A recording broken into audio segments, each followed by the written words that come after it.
interest in the AFC West, and that is now San Diego 14, but Detroit leads that ball game 31-14. Now, one man that we saved for the last. Seattle Seahawks, he wears number 1. His name is Efrain Herrera. He is the kicker. Well, I'll tell you, he has done something that's phenomenal this year. They have tried 5 onside kicks, and they have recovered 4 of them. If you recover 2 in a year, that's great, but they've recovered 4 out of the 5 that they've attempted. And in the game last week against Green Bay, Herrera himself recovered 1 of the onside kicks. Generally, when kickers kick the ball, they're taught, go over by the bench and stay out of the way, but he went after the football. And that's something to watch for again today. Oakland, Seattle, what do you look for in the ballgame? Oakland is not fancy. They don't trick you. They come right after you, and that's what's going to happen. They're going to run to their left, and they're going to try to establish that running game. And Seattle, they're in a very exciting ball club. They'll put it in the air. Well, their problem is defensively. They're going to have to be able to stop Oakland's offense. Stay with us this afternoon. Seattle and Oakland from the Kingdom. The executive producer of NFL 78 is Don Omeyer. Today's show was produced by Don McGuire, directed by Steve Rosen, technical director Walter Dress Jr., associate director Jim Robertson. Stay with us. Is coming up next, the Oakland Raiders, the Seattle Seahawks. NBC Sports presents the best of the National Football League, the American Football Conference.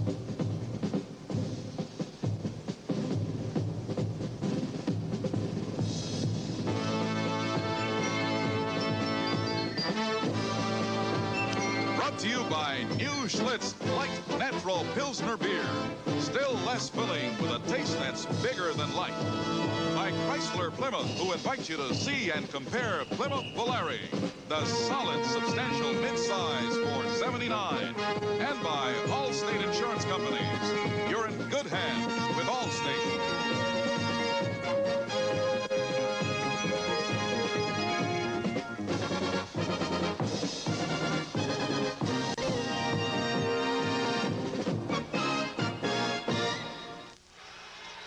This afternoon, the Oakland Raiders against the Seattle Seahawks from the Kingdom. This is Charlie Jones and Lynn Dawson. Seattle won the toss and elected to receive. Al Hunter and Rufus Crawford are the 2 deep backs, and Ray Guy will get the ball game underway. At the goal line, it is Al Hunter. Hunter to the 10. 15, slips and goes down at the 17-yard line. So Seattle will go to work at their own 17-yard line. First down. Offensively for the Seattle Seahawks, the quarterback is Jim Zorn. The running back, Sherman Smith and David Sims. Number 10, Jim Zorn. He's the man to watch. He makes things go for this football team. The receivers, Sam McCullum, Steve Largent on the outside, Ron Howard, number 87 is the tight end. Look for number 80, Steve Largent. He's the man. He's the big play man for Seattle. And Largent comes to a slot on the right side. First down, Seattle, their own 17-yard line. David Sims gets the call and has a couple of yards on the play. John Matuzak makes the tackle. We'll look now to the offensive line of Seattle. Nick Bebout, Tom Lynch, John Yarno, Bob Newton, and Steve August. Steve August is having a fine year. He's one of the men involved with the trade with Dorsett with Dallas, along with Tom Lynch, number 61. Defensively for the Oakland Raiders, that front 3, John Matuzak, Otis Sistrunk, and Dave Browning. Number 73, Dave Browning. He's the new man on that team, and he's the first rookie to start defensively since '72. Second down, 8. Sherman Smith. He'll be about a yard shy of the first down as Phil Villapiano was there. A gain of 6 on the play. The linebackers, Ted Hendricks, Monty Johnson, Rod Martin starting in place of Willie Hall and Phil Villapiano. Number 83, Ted Hendricks. When they get into a passing situation, he's the man they like to blitz, to put pressure on the quarterback. And in the secondary for Oakland, Lester Hayes, Monty Jackson, Charles Phillips, and Jack Tatum. Number 42, Monty Jackson's a former All-Pro, but a lot of people feel that 37, Lester Hayes, may be the best one back there defensively. Lewis Bullard, number 72, is in the lineup. He becomes a tight end on the left side. For Seattle in a short yardage situation. Sims has the first down. Breaks it outside the 40, the 45, the 50-yard line. Dave Browning makes the tackle.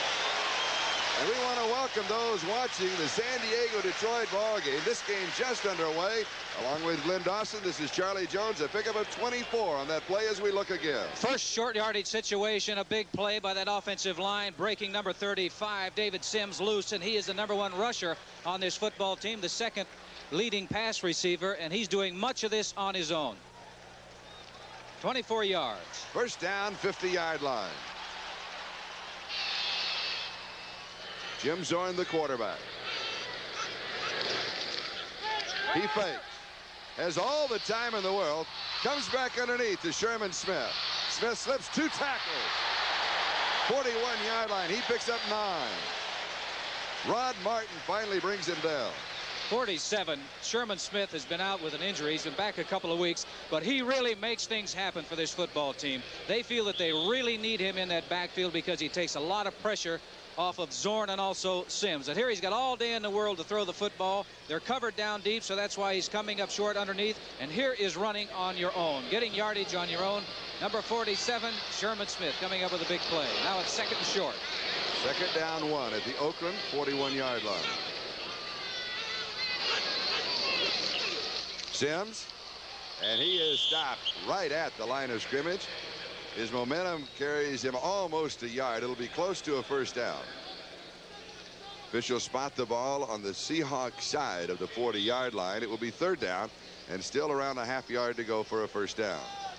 Number 72, Lewis Bullard into the ball game. That last 3rd down situation was a big play for Seattle. Here's another big one, because initially when you get the football and you can march that ball down the field, maintain possession, it's a big thing for the offense. Momentum will be on your side. 2 tight ends. Sims. This will be close as he is wrestled down by Monty Johnson.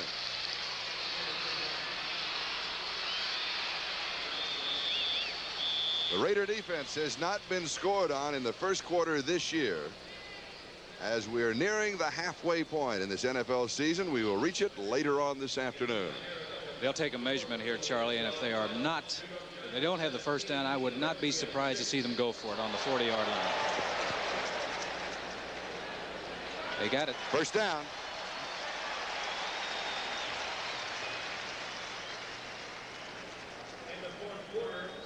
It's really great, you know, come out initially when you get the football and maintain that ball 5 or 6 minutes.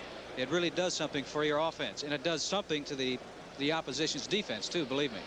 What about the opposition offense, the Oakland Raiders? Well, they sit around there, particularly if they're scored on. They figure when they got to come in, they've got to get that 7 points back in a hurry. You get nervous over there, waiting. Play pass. Zorn throws, and it is incomplete. Underthrowing the intended receiver, Sam McCullum. So it will be 2nd down and 10 at the Oakland 40-yard line. He's shaking his head and slapping his hands because he had his man open. It's just the ball was underthrown. Steve Raible comes into the offensive set. Zorn has had a lot of time to throw in this ball game. Well, they established that running game, and now he had a play-action pass on first down. It's a great opportunity to throw the football, plus the fact they're not going to be blitzing most of the time with that 3-man front on first down. They're going to try to stop the run. 5 men in the secondary. Willie Brown comes in. Rod Martin comes out for the Raiders. 2nd and 10. On a reverse, David Sims.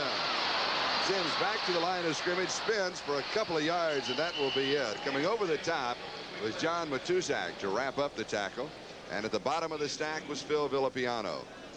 That's the old, something like the old Statue of Liberty. Very close. Although he didn't have the ball up over his head, but he had it. That's what it is. The back started in one direction and came back around. You see number 10 Zorn going back, and here it is. 35 Sims started to his right, came back to his left. The offensive line out in front. Number 61 Tom Lynch getting out there trying to get a block for him.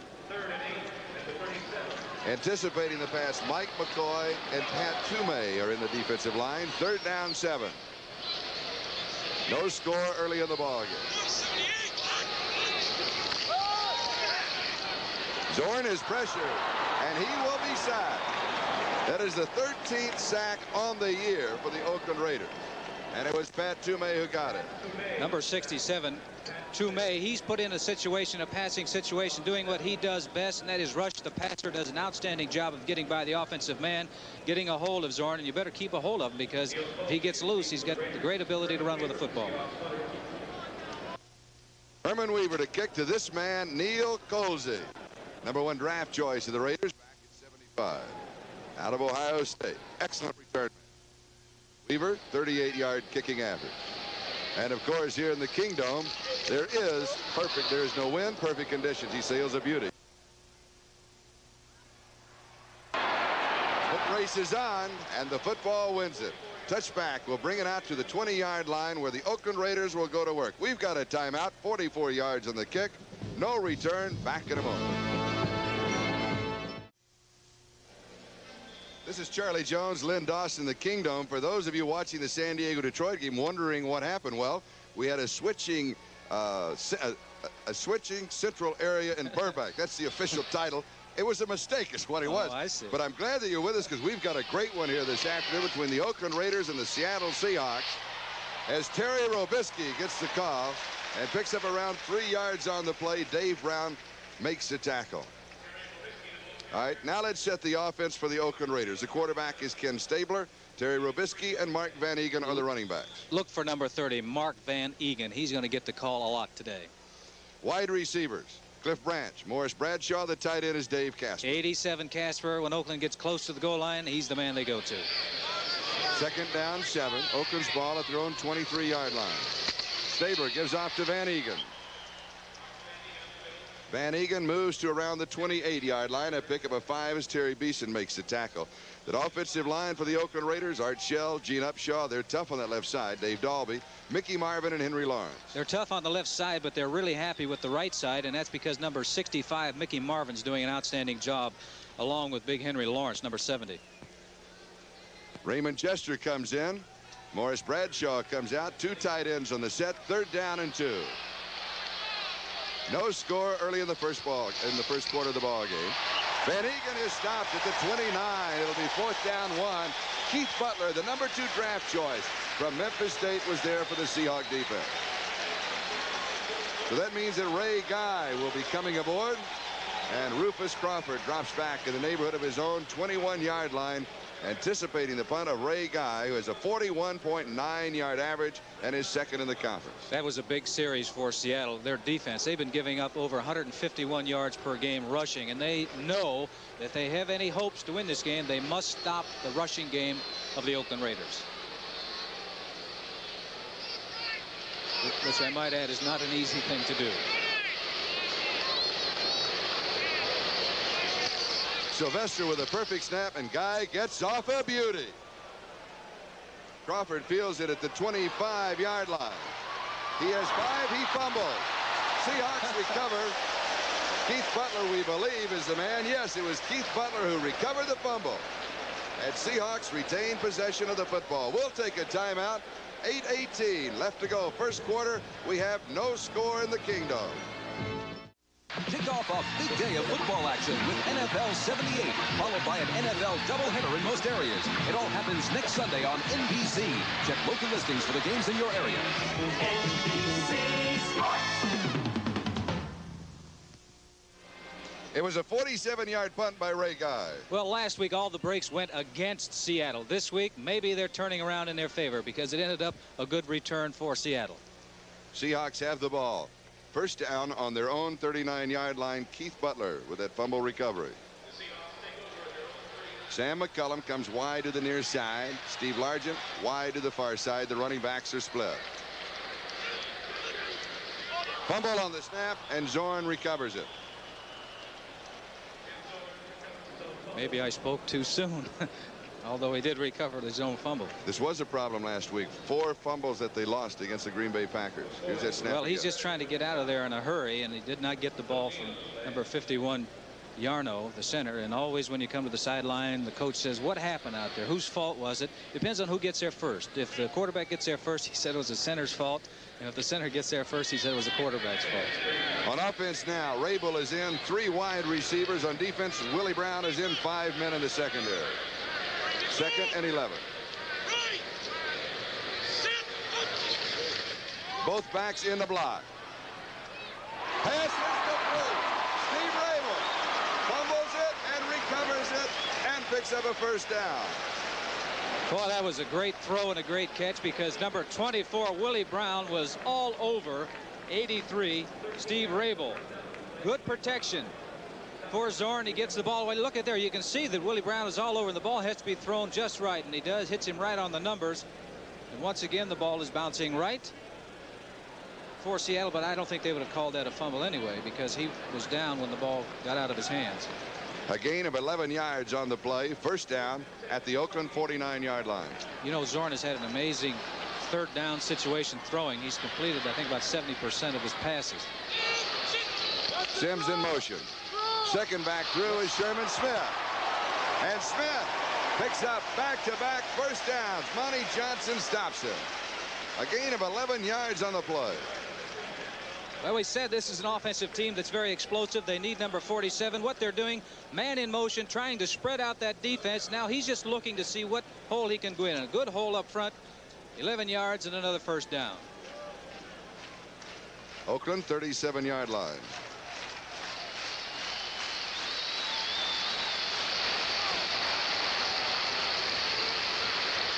Zorn to throw on first down. Quick out. It's there. Yes, yes. Duke Ferguson.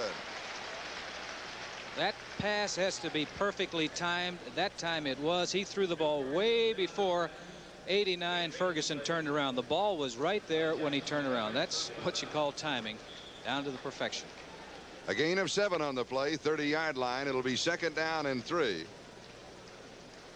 Now remember, we have 6:05 left to go first quarter. We have no score. And the Oakland Raiders have been on offense for only one short series. You can see the offensive unit getting itchy down there for Oakland. They've had the ball just 3 plays. Second and 3. Smith. And he'll pick up a first down. He goes to the 26-yard line. Needed 3, and he got 4. The thing I like about this Seattle football team offensively, they don't get into any pattern. They're liable to do anything at any place on the football field. And Zorn is another sellout crowd here in the Kingdom. And they're happy because they see the offense moving the football. When the offense has the ball and Oakland doesn't, that means that you're in good shape because Oakland can score. And also, you mentioned at the top of the telecast, the problem area for the Seattle Seahawks is their defense. That's right. If they're on the bench, there's no problem. First down. They mark it at the 25-yard line of the Raiders. Smith mix up in the backfield. He'll stumble forward for a yard on the play. It'll be second down and 9. Rod Martin of USC, a free agent in 1977, made the tackle. Well, that mix-up was big twos. Number 72, defensive left end John Matuzak coming in. The back is supposed to block him, but that's a mismatch right there. He knocked him 3 yards back. David Sims didn't have a chance, did he? No, sir. He's just happy that his head is still on his shoulders. Ron Howard, the tight end, comes out. Rabel comes in. 3 wide receivers for Seattle. Second and 9, Oakland 24. Zorn, quarterback draw. 15. Diving inside the 10 to the 9, maybe the 8-yard line. Jack Tatum was there to cover it. Well, we had said he adds a big dimension to this offense at the pregame show at the top of this show, and here's evidence of this is a quarterback draw. It's designed to go this way. He's looking for an opening. He's got it. And now he does a great job of maintaining his balance, and now he's going to head for the sideline. He knows 32. He knows who that man is. Get down in a hurry. He slipped the tackle of Matuzak first. Yes, but you can see the ability that he has to maintain his balance, and what a great dimension this adds to the offense. 4.6 speed in the 40, which is as fast as a halfback's run. At the 9-yard line of the Raiders, first down, goal to go. Sims straight ahead to the 5, where it'll be second down. David Sims, 104 yards against Green Bay last week. And that is the second time this year that he has been over the 100-yard mark. He had 121 against the Jets. Number 1 in scoring in the AFC with 7 touchdowns. Jack Patera right now, things are going his way. He's quite happy, but I know what he would like to see. He would like to see that ball inserted into the end zone. Right now, they're maintaining that line of scrimmage. I'm talking about Seattle. They've got possession of that line of scrimmage so far. 2 tight ends. Second down, goal to go. Smith to the 2-yard line. It'll be third down and goal to go. Sherman Smith. He was a quarterback at Miami of Ohio, 6'4", 225. I can't believe it. Quarterback, and he's running in there. But the great thing about the backs for Seattle, they're both big. And down here, this is where that size and strength counts because you got to bull your way in most of the time. Smith, 6'4", 225. David Sims, 6'3", 216. Plus, a back always helps block down here. They generally get a key block, and that's why that size is important. Third down, goal to go, 2-yard line. Diving into the end zone. David Sims, his 8th touchdown of the year. Well, I said you got to bull your way into the end zone when you get down there, and it's a good thing that these men are so big and strong, because that's what he's doing. It's up and over. Number 35, David Sims. He's planting his foot, going airborne, but he knows he's got to get about 2 yards, and that size, strength, and that lunging ability gets him into the end zone. Big, big touchdown. 61 yards of the drive, 10 plays, no mistakes, 2:37 time remaining first quarter. Herrera to attempt the point after. It is good. And the Seahawks lead it 7-0 as we look again to the touchdown by David Sims. Offensive line has to go aggressively because they know that those men are going to submarine. Now it's up and over for the back. 35, Sims up and over, and it's a good thing that he's so big and strong. We'll take a timeout with the score. Seattle 7 and Oakland 0. John Madden, the head coach of the Oakland Raiders, with 99 victories in the NFL. Joe Stewart, number 80. Arthur Whittington, the speedster, number 22, the rookie from SMU, set to return the kickoff of Efren Herrera. At the 9-yard line, Whittington. And he is dumped at the 25-yard line. Cornell Webster, great play. Number 38. So for the second time in the ballgame, the Oakland Raiders in offense. Let's look at the Seattle defense. They've hardly been around long enough. Ernie Price, Dennis Boyd, Bill Sandiford, Bill Gregory say hello to each other. Yeah, that's right. They're going to get a workout today because Oakland's going to come right at them. Oakland's ball. Their own 25-yard line, first down. Mike Van Egan. Van Egan has 5 on the play. It'll be 2nd and 5. Autry Beeman makes the tackle. The linebackers are Sammy Green, Terry Beeson, and Keith Butler for the Seahawks. Watch number 58. You talk about hitters. Terry Beeson, 58, the middle linebacker. He is that. And in the secondary, Cornell Webster, Dave Brown, Autry Beeman, and John Harris. Number 27, Beeman's going to have his hands full near the goal line because he's going to have to guard Casper of Oakland. Cliff Branch comes wide to the near side. Bradshaw wide to the far side. Stabler to throw. Under pressure, he completes the pass to Cliff Branch. And Branch is out of bounds at the 45-yard line. Raider territory. First down in the ball game for Oakland. Dave Brown at the coverage. Boy, they do this so well because Cliff Branch, number 21, sort of a play-action pass by Kenny, but he knows where he's going, and he goes so deep. He's about 25 yards deep. He throws the ball. Branch hadn't even turned by the time he threw the ball. Comes back for the ball near the sideline. Great throw, great catch. That's great timing. And for Cliff Branch, that is his 19th reception of the year. Both backs in the block. Stabler fires. Branch again over the middle. 41-yard line, Seattle territory. Terry Beeson, the middle linebacker, brought him down. Stabler going back to throw, and he has a lot of time to throw the football, and that's the great asset of this big line. He's getting pressure right now, and when you can catch the ball in a crowd like this, he knows, number 21, Cliff knows he's going to get nailed right there.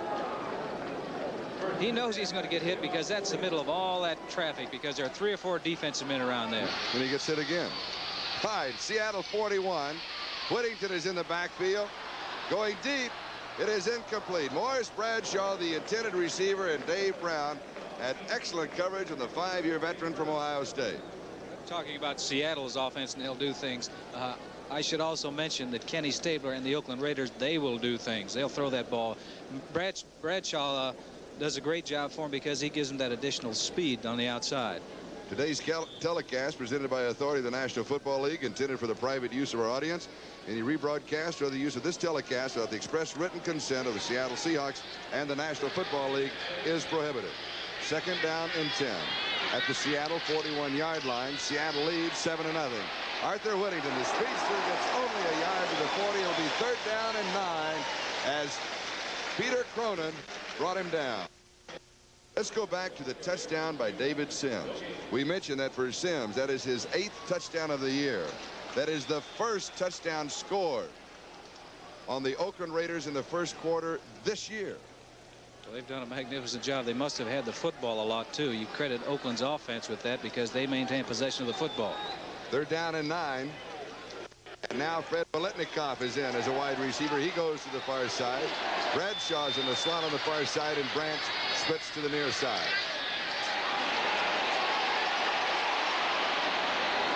Pass is dropped, and the flag is down. Dave Casper, the tight end, the intended receiver. The penalty will be against the Oakland Raiders. Now, the pass was incomplete. It was 3rd down 9. To give you the choices, we look again. They have to put some pressure on Kenny Stabler, and you can see that they're blitzing the linebackers trying to get that pressure, but he still has excellent protection back here. You're going to see something you don't see very often, and that is number 87, Dave Casper, dropping the football. He just does not do it. The holding call against the Oakland Raiders refused, and Ray Guy is in the punt. It'll be 4th down and 9. 17 seconds time remaining first quarter. Rufus Crawford set for the return to the 10-yard line. Guy, of course, will go to the corner, and he'll go to the left corner. Or he may try to put a hole in the top of his dome. He's capable, I think.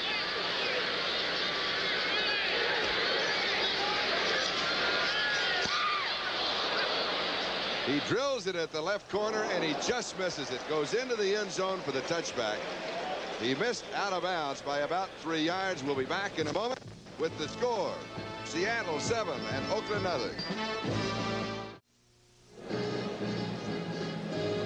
That is a final now. Detroit defeats San Diego 31-14. Boy, that is a big surprise to me, particularly with the defense that San Diego has displayed this year. I didn't think that Detroit could put that many points on the board. And let's check with our staff. Do we have a score in on the Denver game? We'll have that for you in a moment. That's the other big game that we're watching in the West. From the 20-yard line. Sims to the outside. Turns the corner. And picks up 6 on the play to the 26. It'll be 2nd and 4 as Monty Johnson makes the tackle. And with that play, time will run out in the first quarter. After 1 down with 3 to go, it is Seattle 7, Oakland nothing. We'll be back with the second quarter of today's football game after these messages from your local station. You're watching KING TV, Seattle. Along with our producer, David Stern, Barry Stoddard, our director, this is Charlie Jones and Lynn Dawson. Seattle leading Oakland 7-0. And in the first quarter, Denver leads Baltimore 3-0. Jim Turner, 33-yard field goal. Seattle 2nd and 4, their own 26-yard line. Play pass. Zorn has a man wide, overthrown. It is intercepted. Monty Jackson has the interception to the 25. Big break for the Oakland Raiders. Monty Jackson with his first interception of the year. I'm sure that Zorn would like to have this ball back because he had his man, number 47, Sherman Smith, open. Just not a good throw. He overthrew him just enough where he could tip the ball, tipped it right into Jackson's hands. Now he turns into a runner. You can see right there, the tip enabled the ball to hang up there so that 42 Jackson could intercept it, which means that he's watching that ball and concentrating on the ball. Now his problem is how to get down the other way and try to get a score. Monty Jackson, 24 yards on the return. Stabler goes right to work. Into the end zone. And it is intercepted right back off Beeman. Seattle has the ball at their own 20-yard line. He was trying to go to number 21, Cliff Branch, who was running a corner pattern or toward the corner of the end zone, but number 27, Audrey Beeman, would have none of that because he's following it all the way. He's going for the home run. They get a big break, so Stabler says, let's go back and put the kill to him. He's going deep to the corner of the end zone looking for number 21, Cliff Branch, but it was well played and really an outstanding interception by 27, Audrey Beeman. You can take a look what the defensive backs, what the quarterback is looking at back there. He just overthrew him. He should have overthrown him a little bit more, thrown it completely out of the end zone had he seen that safety man. And there is Kenny Stabler. That is his 16th interception that he has served up this year, most in the conference. John Madden, the head coach. Seattle now from their own 20-yard line. Seahawks lead it 7-0. We're in the second quarter. Opening moment. Zorn goes deep. Largent. There was tripping as Monty Jackson went down. There was not a flag on the play. Steve Largent, the intended receiver. Well, the people out here think that number 42 Jackson, who just intercepted the ball, shoved Largent, number 80. You can see that he I don't think so. I'm not sure. Can we look again? He didn't do it intentionally, and if he did. No, the tripping, yes. Good. I believe he just tripped himself, didn't he? They're both entitled to the football when it's in the air. Consider that they're both wide receivers. That's the way an official thinks. No, I think that was one of those things that just happened. I do not believe that should have been called either way. Bring it back to another good call or a good no call by the official. Second down, 10.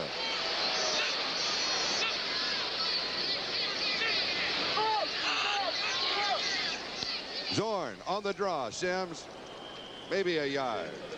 Browning was there. It'll be 3rd down and 9.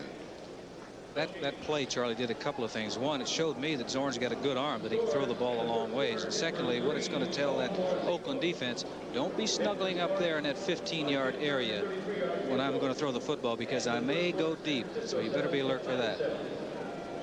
Let's go back to the first quarter. Total offense, 98 yards Seattle, 74 for Oakland. Seattle had 69 on the ground, 14 rushing for Oakland. Oakland threw for 30. Seattle threw for 29. That was in the first quarter. 3rd down, 9. Seattle leads it 7-0. Zorn way overthrowing Sam McCullum. I believe he was throwing the ball away. Lester Hayes, excellent defensive position. They brought in their rushing team. I'm talking about Oakland. Tumay, number 67, was in there, and they were putting pressure on Zorn. One thing he didn't want to do is cough up the ball back there. And if a man isn't open, we're ahead 7-0. Throw the ball away. Let us punt and let them score on our defense if they're going to score. Neil Colsey, 39-yard line, Oakland territory, steps up to the 40. Herman Weaver will be kicking.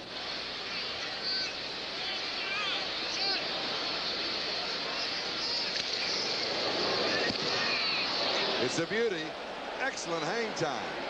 Colsey, 35-yard line, 40, and returns to the 45-yard line. 10 yards on the return. We have 13:36 time remaining in the first half. Following that 45-yard kick, Seattle leads it 7-0. Kick off a big day of football action with NFL 78, followed by an NFL doubleheader in most areas. It all happens next Sunday on NBC. Check local listings for the games in your area. NBC Sports.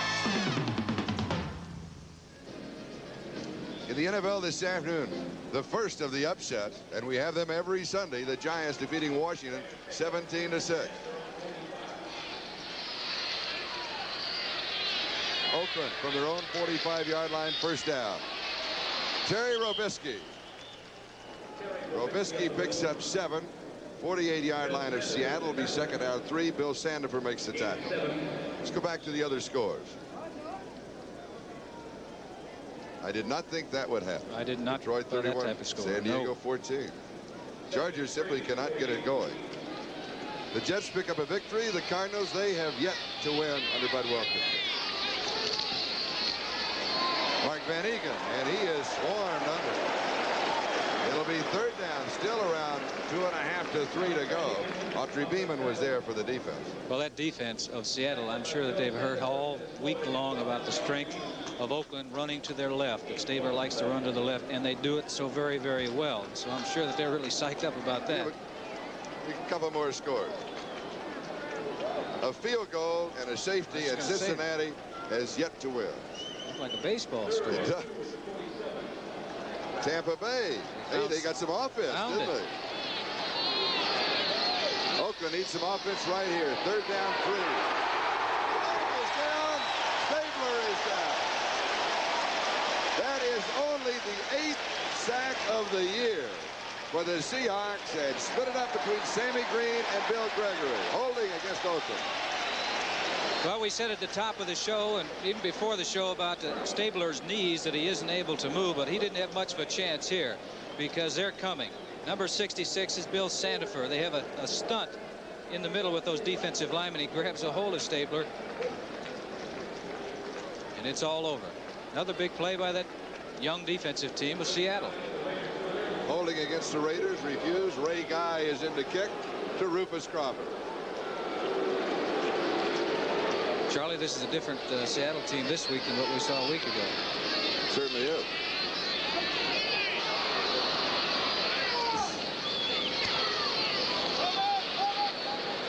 Crawford, 22-yard line. 11 yards on the return, maybe 12 to the 33 of the 34-yard line. Well, Russell brings it down. We'll stop the clock. 12-13. Time remaining first half. A 40-yard kick, 11-yard return. Back in a moment. Total offense, and Seattle leads 7-0, but this is just a typical Ken Stabler afternoon. Stay close and beat him in the last 2 minutes. You got to watch this man. He'll do it to you. You better be way ahead in the fourth quarter with Kenny Stabler at the controls. Seattle first down their own 34. Zorn play action first down. Fires. Pass is complete. Tight end Ron Howard. First down. Stiff arm out of bounds. Howard is in his 5th year, a basketball player here in Seattle, did not play college football, was with the Dallas Cowboys for a couple of years. I tell you, I like this Seattle offense because they come at you. Play action pass, he's looking over to his right side, and the tight end delayed, and they just came underneath the defensive backs and the linebackers. See the linebackers, Villapiano 41 is deep, so they just threw it underneath and let him run and let the defense make the tackle. Also, you like play action on first down. Oh, I do, because generally speaking, defenses are looking to stop the run on first down, to put you in a passing situation. The Oakland 48. Here is Sims. 46-yard line. He has a couple on the play. Mike McCoy, the middle guard, makes his stop. It'll be 2nd down and 8. Like that play. Villapiano, number 41. He was looking for the run all the way. He was 3 yards deep in the backfield, and he made that play. Now, if it had been play action passes, number 41 is Villapiano. He's reading run all the way, and you see he's coming back, forcing the play inside.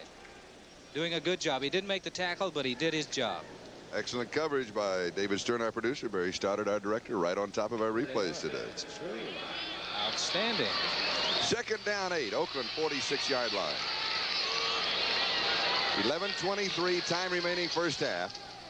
The draw to Sherman Smith, decked immediately by John Matusak.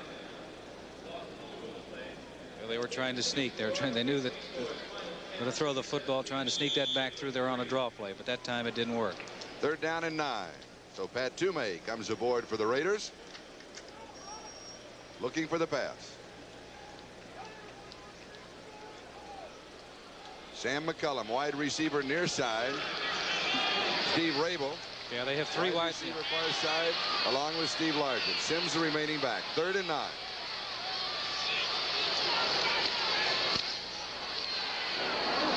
Zorn throws, and it's tipped. It is incomplete. Largent, the intended receiver, will be 4th down and 9 at the 47-yard line of the Oakland Raiders.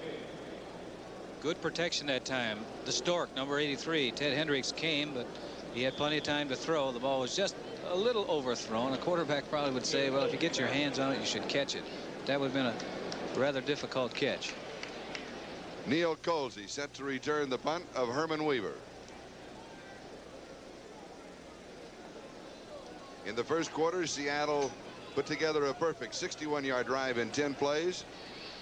David Sims going in from 2 yards out, and that has been the scoring. He juggles it. He gets it into the end zone. Bring it out to the 20-yard line. There's a flag down back at the 50-yard line. I don't know how he got it through those people. Don't either. I was looking to see the ball go bouncing behind him. Let's look again. Oh, Herman Weaver in action. See, he didn't go over to meet the ball. He should have run that back. What he should do is move his whole body over there, just like an infielder. Don't reach your hands out there. Get your whole body out there and keep the ball in front of you. Had he done that, then he probably would have had an easier time of handling it. But he gets it away. He didn't concentrate looking at the ball. He gets it underneath somebody. The Stork almost had it. ineligible man downfield. It will be refused. Oakland has the football at the 20-yard line. We'll take a timeout. Seahawks lead at 7-0. Nobody does it better than Hurts. Nobody does it better. Hurts leads the others by far. Nobody does it best for you. Hurts the superstar. Nobody has more of what it takes to rid you of Fairmont, Mustang, LTD, or other fine car faster. Hurts the superstar. You know it. Next Sunday, NFL 78, the feature will be on the NFL cheerleader controversy on NBC.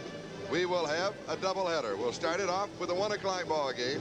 Buffalo at Cleveland, Houston at Cincinnati, Kansas City at Pittsburgh, and the New York Jets at New England. And the 4 o'clock games, these are the ones to watch. Baltimore and Miami, the ones that we're interested in. San Diego at Oakland. Remember that holy roller game that Oakland won it after it was over, 21-20?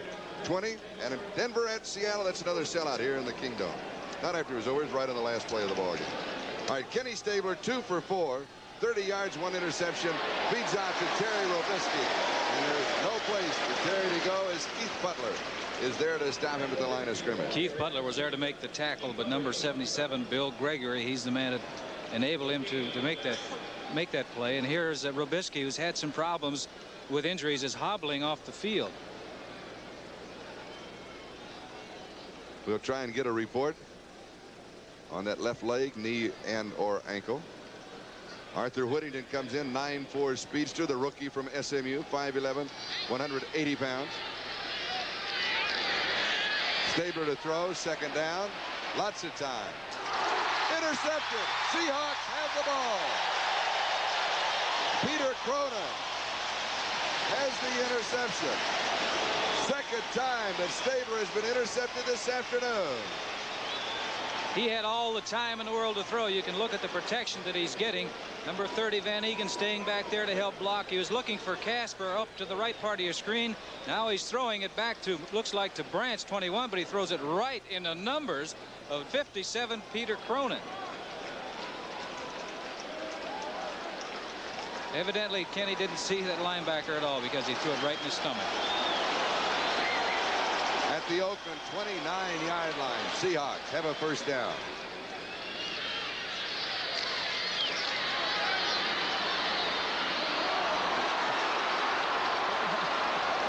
Zorn picks up 6 after traveling about 26. Filipiano stopped him. Well, that's the thing about Zorn that he can do so well. He'll go back in the pocket and then he'll move out to his right or to his left. Now that's designed. You can see 47 Sherman Smith is blocking there, giving him the outside lane. He need either run or throw. He decides to run. He's telling his lineman to run. Now the running ability of number 10 is being displayed. That's 2 big runs that he's had already today. Official spotted at the 25-yard line, so it is second down and 6. 9 minutes left to go first half. Seahawks lead 7-0. Sims straight ahead. 21-yard line. It'll be third down and still a couple. That play must be 50, 60 years old. It's a strict dive play. I know when players start in grade school or junior high school, that's the first play that you learn. Straight ahead dive, straight ahead blocking. And against a 3-man front, a lot of times that's an excellent play. Jack Patera, the head man of the Seattle Seahawks. Number 12 is Sam Atkins. He and Steve Meyer, the 2 backup quarterbacks. Third down 2.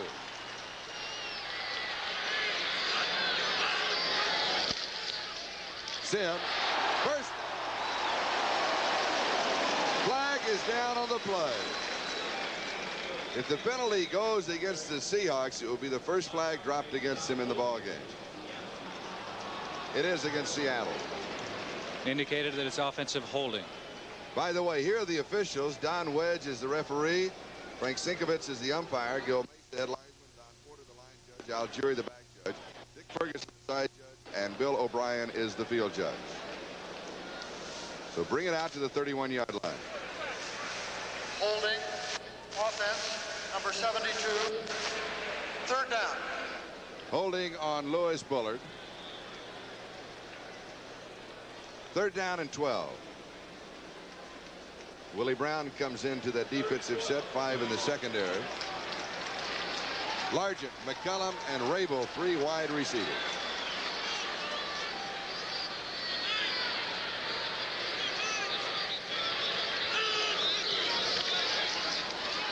Quarterback. Yes, sir. Inside the 10-yard line to the 9. And a flag goes down as he was hit at the 9-yard line. Yeah, I think they may be. 2 yards of the play could be a late hit against the Oakland Raiders. That's the call. This is the second time that they've run this quarterback draw, and it's designed that way. Look at number 51. John Yarno, the center. He's looking for somebody to block, and he better get out and move because Zorn can run with the football. He's hog-tied right there, and I think what they're going to call is 32. Jack Tatum coming in for a late hit. That's the call. A gain of 22 plus the penalty. 4-yard line, first down, goal to go. That really makes it tough on a defense when you've got a quarterback that can run like that and can throw the way that he's been throwing. And remember, it was the interception by Peter Cronin that set it all up. Sims, straight shot. David goes to the 2-yard line. It'll be second down, goal to go. Matuzak was there. Sistrunk was also there. This is the tough yardage down here for an offense, and they're doing a good job of. And we have an injury.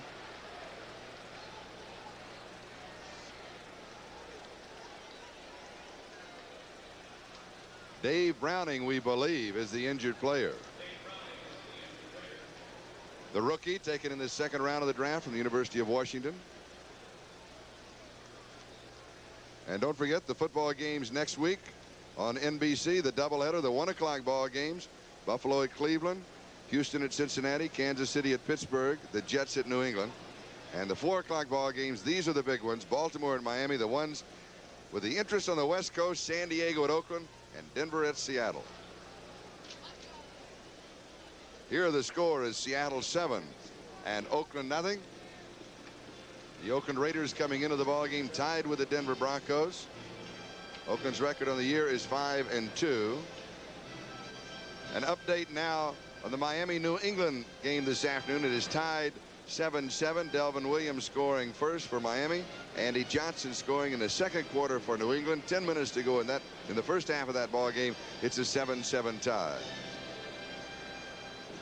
This is a big opportunity right here for both teams, because if Oakland can hold and make them settle for 3 points, it'll be a big plus for their team. And on the other side, if Seattle gets in for another touchdown and goes ahead 14 points, it's tough to overcome that type of a lead. As Seattle found out last week, they were down 21-0 before they could turn their head around. And this is good news. Dave Browning coming out under his own power. Yes.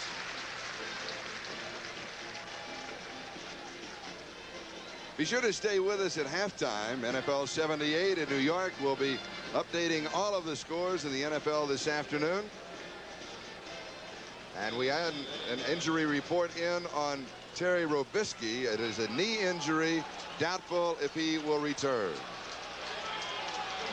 So 2 Raiders have gone down via the injury route thus far. We'll get a report on Dave Browning. Back to action. Seattle. Second down, goal to go. Second back through. Touchdown. Sherman Smith. 13-0. Seattle, extra point yet to come.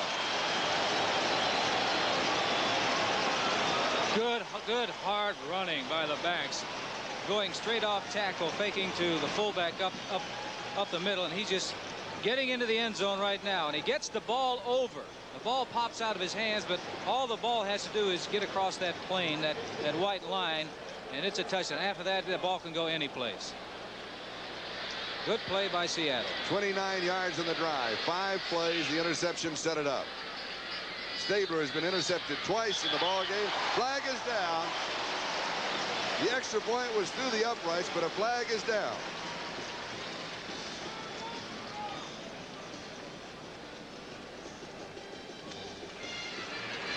Offsides. Defense. 53. Penalized on the kickoff. Oakland was offsides. Extra point counts. The penalty will come on the ensuing kickoff. 7:33 left to go in the first half. It is Seattle 14, Oakland nothing. Just all you have to do is get that ball across that white plane into the end zone, and it's a touchdown regardless of what happens. Even in the middle of the field, that would not be a fumble. He had possession when his elbow hit. That's an artificial surface call because it is jarred loose. Now with the 5-yard penalty on the ensuing kickoff, this means that Herrera will be kicking from the 40-yard line with Joe Stewart and Arthur Whittington, the deep backs for the Oakland Raiders. And both of those players can really fly.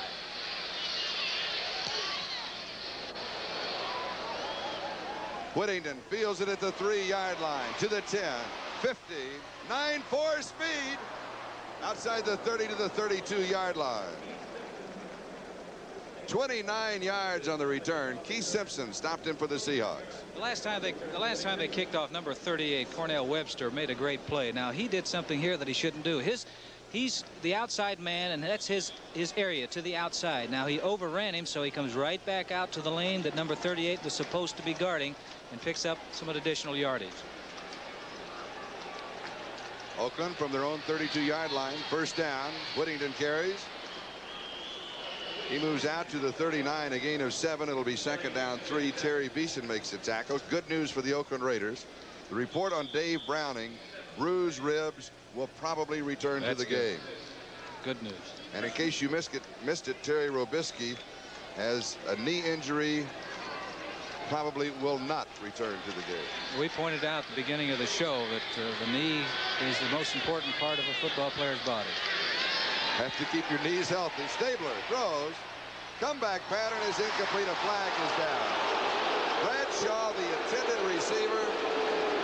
Cornell Webster had the cover. Number 38, Cornell Webster, was the man that was guarding.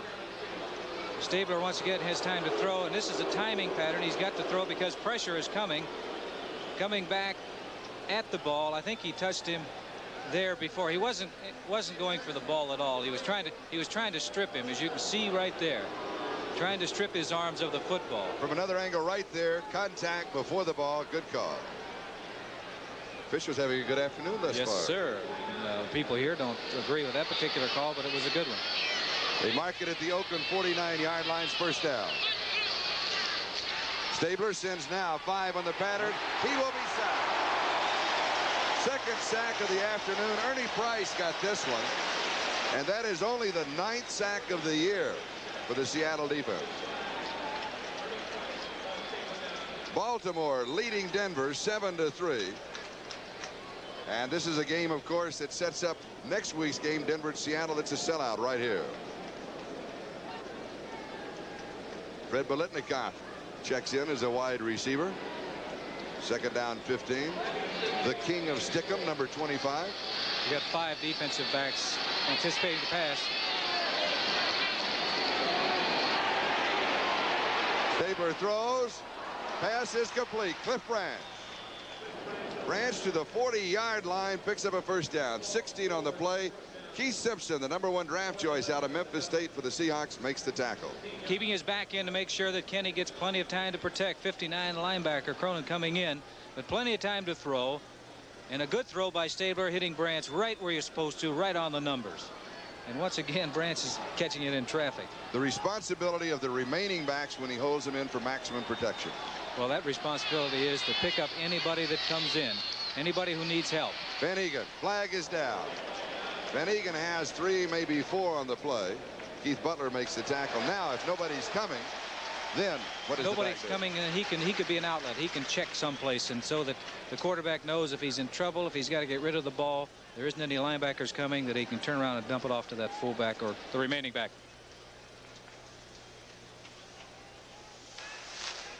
Holding. Offense. Number 50. First down. Holding on Dave Dalby, the center. It'll be first down and 20 as we pause briefly for station identification. This is the NBC television network.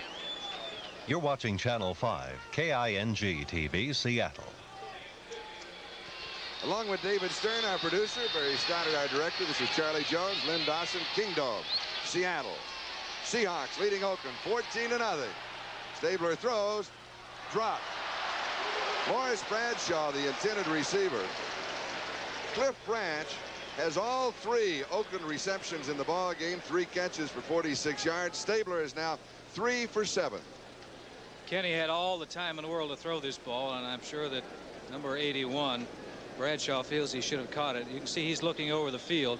It would not have been a first down had he caught the football because the defensive man was right there. But just a matter of concentrating, keeping your eye. First things first, and that is catch that football. You can see his eyes are not following the football.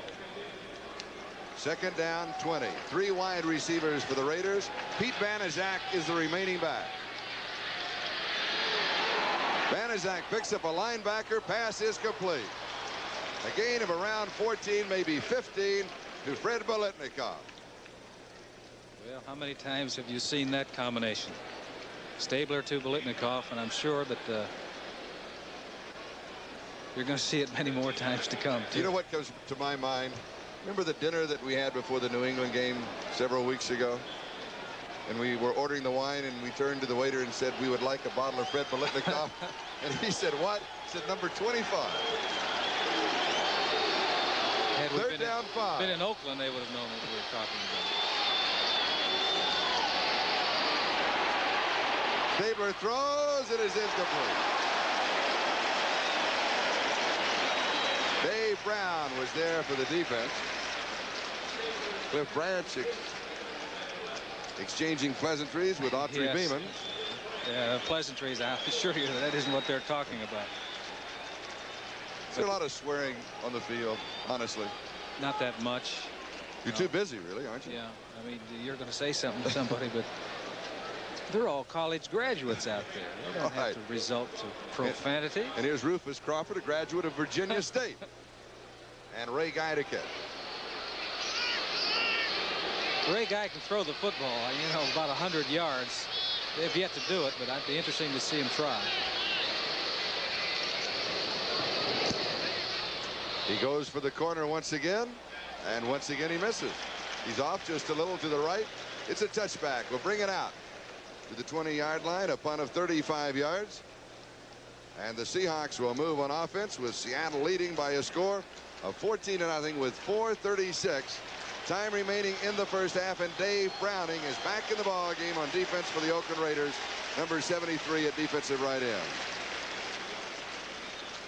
Big series right here for Oakland because they've got to stop Seattle and try to get some points before they go into half. It's 4.5 minutes remaining on that clock. They're down by 14. They'd like to see some points on the board before they go in.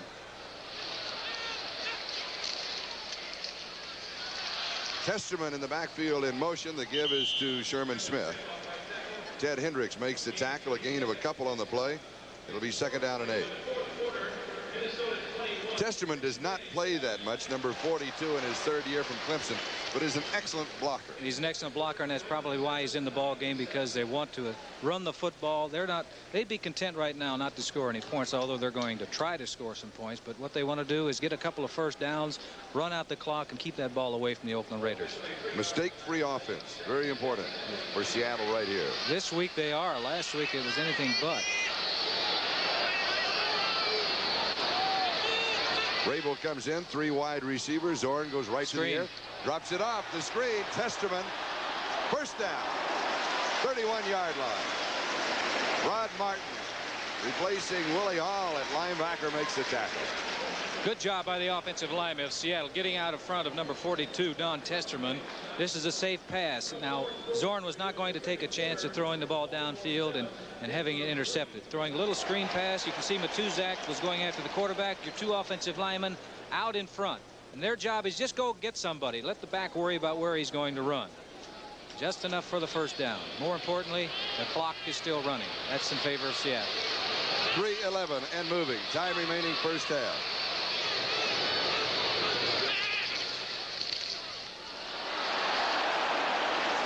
Sherman Smith, a gain of 8. Second down and 2. Monty Johnson makes the tackle. Bad news for the Seattle Seahawks. David Sims has a sprained knee, is out the remainder of the game. Now this is a man who has scored 8 touchdowns this year. Their leading rusher and number 2 receiver. Big part of the offense. Yes, sir. Hopefully the knee isn't damaged that badly. Generally, they won't know for a couple of days. Zorn has completed 5 of 10 for 55 yards. He has used 5 different receivers. Jim likes to spread it around. First down. Ron Howard, the tight end.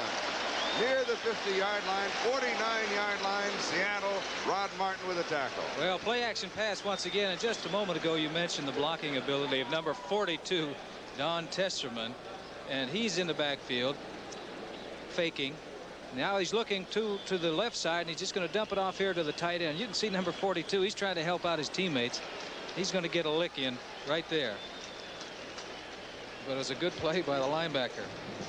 2-minute warning will be given to both benches. We'll take a timeout. It is Seattle 14 and Oakland nothing. Back in a moment to the Kingdom.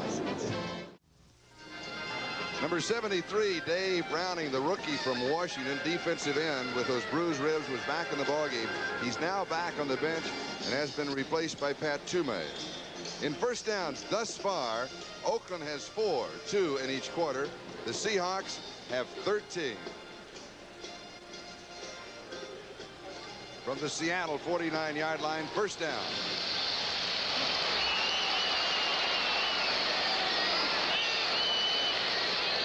I look for Seattle to keep it on the ground. Look at that. It's going to the air right away.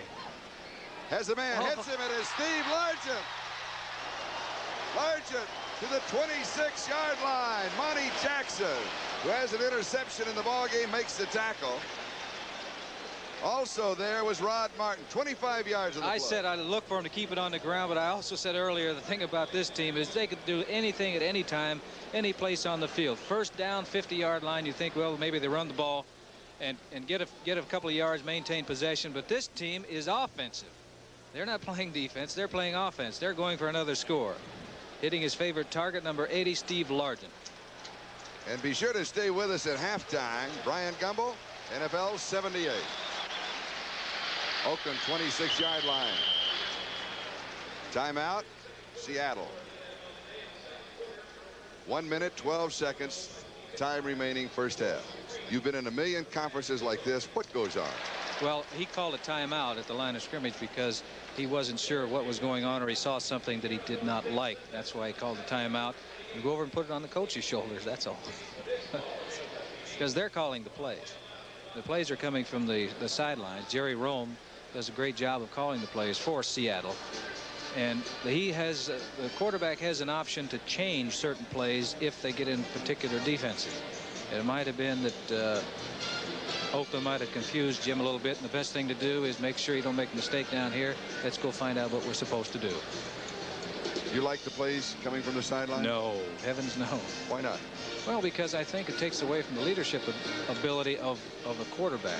Now, if he can't call the plays, okay, that's fine. Have somebody else call the plays from the sidelines. But in the meantime, look for a quarterback who's capable of calling it. Because when you're in that huddle, right now, I could look in that huddle and I can look to my right tackle and ask him, you know, Steve August, can I run this particular play?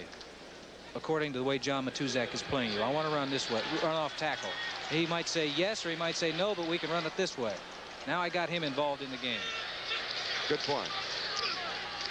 Zorn throws, comeback pattern, flag is down at the 5-yard line. Largent was the receiver, but there was a flag dropped at the 5. Yeah, it's going to be interference, but I don't know which side, whether it's offense or defensive. It would be against the defense, because if it was against the offense, it'd bring the ball back immediately. Yes. That is a giveaway on that call. Illegal contact on the defense, number 37, declined. The penalty was declined because it would have come from the line of scrimmage. Number 37 is Lester Hayes, defensive back of Oakland. Zorn rolling out, plenty of time to throw. Fires the ball down there to Largent. You don't see the contact, but there was some contact earlier, because what did he run a comeback pattern? He was much deeper than that before the ball was thrown. And he barely had both feet in bounds, but he did. Smith to the outside, being chased. A pair of 47s go outside, Sherman Smith and Charles Phillips. It's a good thing that Charles Phillips has some good speed, because had he not made that play, it was 6 points. At the 6-yard line, it's second down, goal to go. 58 seconds remaining, first half. This is a play that's designed to go any place, really. You're handing the ball off to the back deep. He's handing off deep for the reason that he can take a look and see where the hole is. Well, there's nothing there, he says, so let's see if I can outrun Charles Phillips. Charles Phillips says, no, you cannot. There's 2 pairs of 4s and 7s. 6-yard line, second down, goal to go. The Seahawks won it 21-0 at halftime. Yeah, this is a passing situation. Faking the draw. Standing, flag is down. Ron Howard, the intended receiver. Flag was dropped at the line of scrimmage.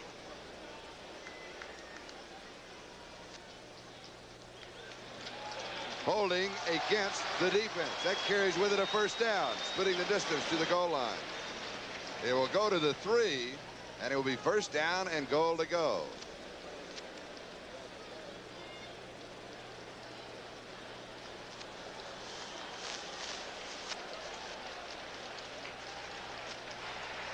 Holding, defense, number 37, first down and goal. Holding on Lester Hayes. Seattle. This is the 9th play of what they hope to be an 80-yard drive.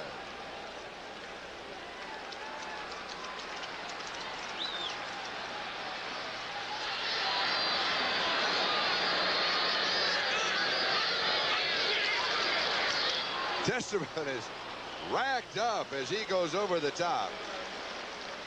Monty Johnson was there for the Raider defense, as was most of that defensive line. I was anxious to see if he got up after getting hit, because he's trying to go up and over, and he really gets nailed right there, and also by number 58, Monty Johnson. There it is. This is tough territory down there. Oh, that's People smart. can get hurt down there. 21 seconds remaining first half. At the 1-yard line. Number 47, Sherman Smith, does not go in. Timeout. Seattle. They still have 1 timeout remaining. 10 seconds time remaining in the first half. Oakland really played that tough, because that big back was really bowling his way in there that time, and they met him at the line of scrimmage. Pretty good shot to keep him out of the end zone. Just that close. Now, you can run a play and call a timeout. What do you do in this situation as far as the quarterback telling the referee? That referee is going to be right in the backfield back there. The quarterback is going to be the man that calls timeout. Now, they have 1 timeout remaining. Seattle has 1 timeout remaining. Now, in all probability, he's going to give it to one of those big backs, you know, that short a distance to go up and over, because they've been successful with it so far. As soon as that quarterback hands off, he's going to run. He should run right to that man in the striped shirt, and if he doesn't score a touchdown, call that timeout right now. Now, can he tell the referee, I want the time? And can he tell him that situation, or does he have to go to him and call it? Well, he should go to him. He should have gone to him there when he's up there and tell him, I'm going to be looking for you. You know, stay close. If he doesn't score, you know, and the referee said, well, I'm back here like I always am. I'll be right here. Right? But he has to call it. Yes. And he can't call it now. Okay. Third down, goal to go. About a foot away. Second back. Touchdown. Sherman Smith barely breaks the plane of the goal line. 20-0 Seattle. Got in that time, but Oakland put up a very stout defense. 3 yards out. It took them 3 plays of really hard hitting to get into the end zone. Somebody is down on the ground, but there's nothing there. He's just using bull force. That's why he took off from about 6 yards deep to get that momentum going to run into that wall, and that's exactly what I'm sure it felt like to number 47 Smith, because he's met once again 58 Monty Johnson doing an outstanding job on that goal line. An 80-yard drive in 11 plays, and another Raider has been injured on the play. They have lost Terry Robisky for the ball game. Dave Browning has bruised ribs, And yet another Raider is down. And Seattle leads it 20-0 with 7 seconds remaining on the clock in the second quarter. 67, Pat Toomey. When a man is able to walk like that, the injury is serious. To any player who gets hurt, it's serious to him, I'll guarantee you that. But football-wise, and being able to come back, it looks like he should be able to come back in the ball game. Hopefully, anyway.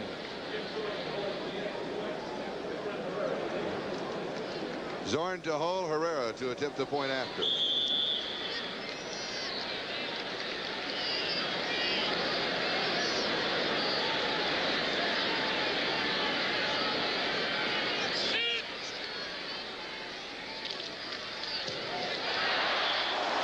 It is good.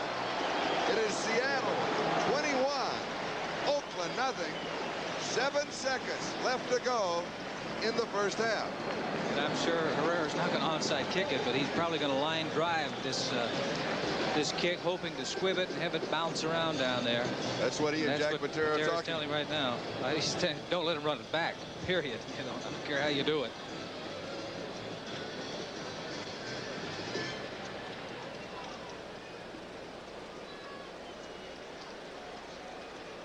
Now Oakland realizes it's going to be a squib type kick along the ground, and that is to destroy the timing of the return team. These are the two deep backs.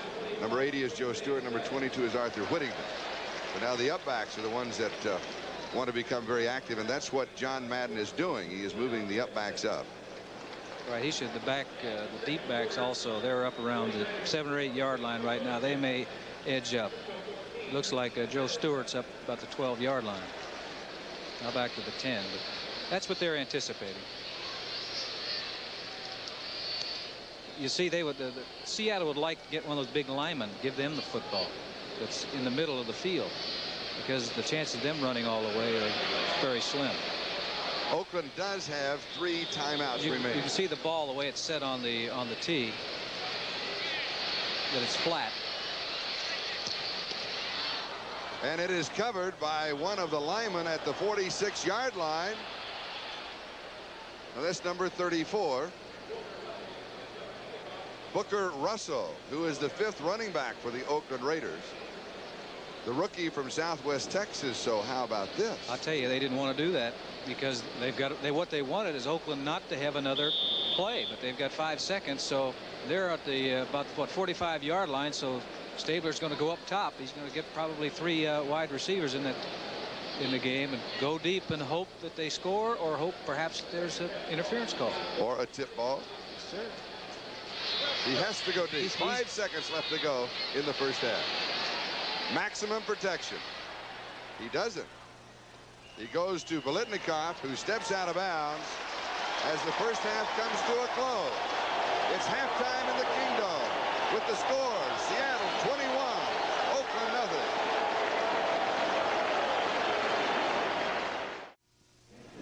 The preceding announcement was furnished as a public service by the National Football League. This is Charlie Jones, Lynn Dawson, halftime.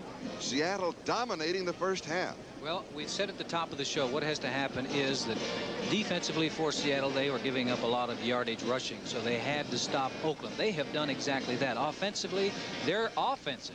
They're going after it from all parts of the field. They're going out to score, and they're dominating that line of scrimmage. A big surprise. Seattle 21, Oakland nothing. Halftime. Will join NFL 78 after these messages from your local station. Good, everyone. Welcome back to our NFL 78 studios in New York. I'm Brian Gumble, along with Mike Adamley in our Highlight Center, try to get you caught up on the proceedings of week number 8. For the Washington Redskins, well, they got off to a 6-0 start. They've now come back to the pack. They are now 6-2 after losing to the Giants today 17-6. The Giants put themselves right back in the race. They are now 5-3. Lamar Parrish out for the year for the Redskins. San Diego against Detroit. There was a mauling in the Silver Dome, and it was the Lions doing the mauling. Mike Adamley. Were the Chargers playing that badly, or were the Lions just playing well for once? I don't know. The game was sort of a mystery to me because the Chargers really needed to win this game very badly if they were to keep their playoff hopes alive, but they did not. They made one man look very good. His name was Gary Danielson, and he threw 3 touchdown passes on the day. This one was the first one to rookie wide receiver Jesse Thompson over Mike Fuller. That made it 7-0. The Chargers got back in the game when Dan Fouts, who was replaced in the second half, hit Slidell Mitchell, who's in a one-on-one situation with linebacker Tony Dakin. He goes 55 yards to tie it up at 7-7. But that was all she wrote for the Chargers as Lawrence Gaines scores here from the one to make it 17-7. The Lions pummeled the Chargers defensive line all day long, and here's Danielson's second touchdown pass of the day, 24 yards to Dexter Bussey. That made it 24-7. At that point, they scored one more time on a touchdown pass to Thompson again, 31-14. They made the Lions look like candidates for Canton. Out at Shea Stadium, the Cardinals versus the Jets today. Battle of backup quarterbacks. Pizarkowicz against Robinson. Robinson comes out the winner, 23-10, and the Jets are now 5-3. Cincinnati against Buffalo, there was a no-hitter thrown. Tom Dempsey got the win in this one, 5-0. All the runs were unearned. Mike Adamle had a look at all of them. Is it possible that you have highlights, my friend? There's a little bit of highlights. You know, I want to defend the Cincinnati Bengals and the Buffalo Bills. Both teams are down on their luck, and they were pressing a little bit today, and it showed. About the only offense that Buffalo could muster was in the person of number 47, Curtis Brown here. He was the leading rusher in the game, had 100 yards even, but that's about all they could show. That run there led to this Tom Dempsey field goal of 20 yards that made it 3-0 Buffalo. And that's the way it stayed most of the game until late in the fourth quarter. A 4th and 7 situation. Rusty Jackson, the Bills punter, went back to punt. Dennis Law, the Cincinnati return man, runs into the end zone. He thinks he can escape, but number 89, Lou Picone, picks him off. It's a safety. 2 more points for the Bills. A big offensive win for them, 5-zip. Okay, and the Bengals, like we said, are 0-8 now. Got to wonder about Homer Rice's position. Chicago against Tampa Bay. The Buccaneers, a big winner here, 33-19. The Bears have now lost 5 straight after starting out 3-0. Walter Payton only 34 yards on 15 carries. Man who carried the day for the Bucs was Doug Williams, their fine quarterback, 12 for 19, 180 yards, threw for 2 scores. He ran for another. Philadelphia against Dallas. The Cowboys, a winner in this one, 14-7. That pushes them into a tie for first place in the NFC East with the Washington Redskins, who, as we mentioned, lost today. The Eagles' lone win was Jaworski to Kreffel. And Cleveland, Kansas City, the Chiefs, a winner here, 17-3 this final. Mike Adamle was watching it at Arrowhead Stadium. Michael, the Chiefs played very, very well against what is a good Cleveland Browns ball club. The Chiefs have lost 6 straight, and that wing T offense had not been too effective. Teams were getting used to it. It looked like Cleveland was going to blow Kansas City right out of the ballpark. This is the opening kickoff. Number 89 is Keith Wright, a little rookie, and watch him go. He turns on the firepower, runs past everybody, even the kicker, Zenon Andrusichin, finally knocked out of bounds by number 44, Tim Collier. The Brownies couldn't push it in and had to settle for a Don Cockcroft field goal. Morgado scored here for Kansas City to make it 7-3, or 10-3 after a Livingston field goal. And then watch Tony Reed. Here he goes, 38 yards all the way down to the 2. Boy, he's something else. They love him in Kansas City. And a one-play later, Mr. Morgado scores again on a 2-yard touchdown run. There he is, number 21. That made the final score 17-3 in favor of the Kansas City Chiefs and breaks that 6-game losing streak. And that wing T showed how it worked today. Green Bay against Minnesota. The Packers came into this one with a 6-1 record. They knew they had to win this one to really establish themselves as the power in the NFC Central. They couldn't do it. The Vikings are not going to go down without a fight. They beat the Packers today, 21-7. It was a big afternoon for the master, Mr. Fran Tarkenton. He threw 3 touchdown passes, 2 of them to Ahmad Rashad of 3 yards and 15 yards. He threw another one to Chuck Foreman, that one of 16 yards, and the Vikings win it 21-7. So you are caught up on all the finals of this week, number 8, a week for the underdog. First game still in progress. Let's go back to the ballparks. We've still got a second half of action to come. This is Charlie Jones along with Lynn Dawson back at the Kingdome in Seattle, where in our ball game, the Seattle Seahawks are leading the Oakland Raiders by a score of 21-0 at halftime. Now let's check the scores of the other late ball games, or what we call the 4 o'clock Eastern time ball games in the National Football League. First, New Orleans 3 and Los Angeles 3, and that is a halftime score. Steve Mickemeyer, 32-yard field goal for the Saints, and Frank Corral, a 20-yard field goal for Los Angeles. Charlie, I think the only surprising thing about that score is that New Orleans is so close, because right now L.A. is 7-0, so they're so far out in front. I don't think anybody can possibly catch them, but it would be a big upset if they lost. Big game in the AFC. Miami 14, New England 14, Delvin Williams scored. Andy Johnson scored. That made it 7-7. Sam Cunningham then scored for the Patriots, and a Bob Greasy to Nat Moore touchdown pass makes it 14-14. Bob Greasy makes a big difference with that Miami team, and Miami and New England, they're tied 5-2, so this is for first place. They've got to keep winning, both those teams, because the Jets also won today. They're currently 5-3. San Francisco 14, Atlanta 7. O.J. Simpson scored a touchdown in that ball game, and Scott Bull scored on a fake field goal from 15 yards out. I guess San Francisco, they're 1-6. Atlanta 3-4. The only thing a victory for San Francisco would do is keep the Boo Birds off their back for another week. All right, the last score. It is Baltimore 7, Denver 6 going into halftime. Jim Turner has 2 field goals of 33 and 26 yards, and the Bill Troop to Glenn Dowdy 19-yard touchdown pass. Well, that's a very interesting game, and the people here are really concerned about it because Denver's 5-2, tied with Oakland, and Baltimore is all but out of it, though. Again, our score 21-0 Seattle at halftime. This 1978 National Football League game is brought to you by Chrysler Plymouth, who invites you to see and compare Plymouth Volare, the solid, substantial midsize for '79, and by Schlitz. Beer makes it good. Schlitz makes it great.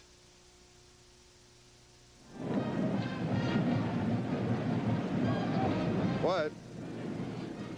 Oh, we're back here. Sorry, we were just getting an update from our crack staff.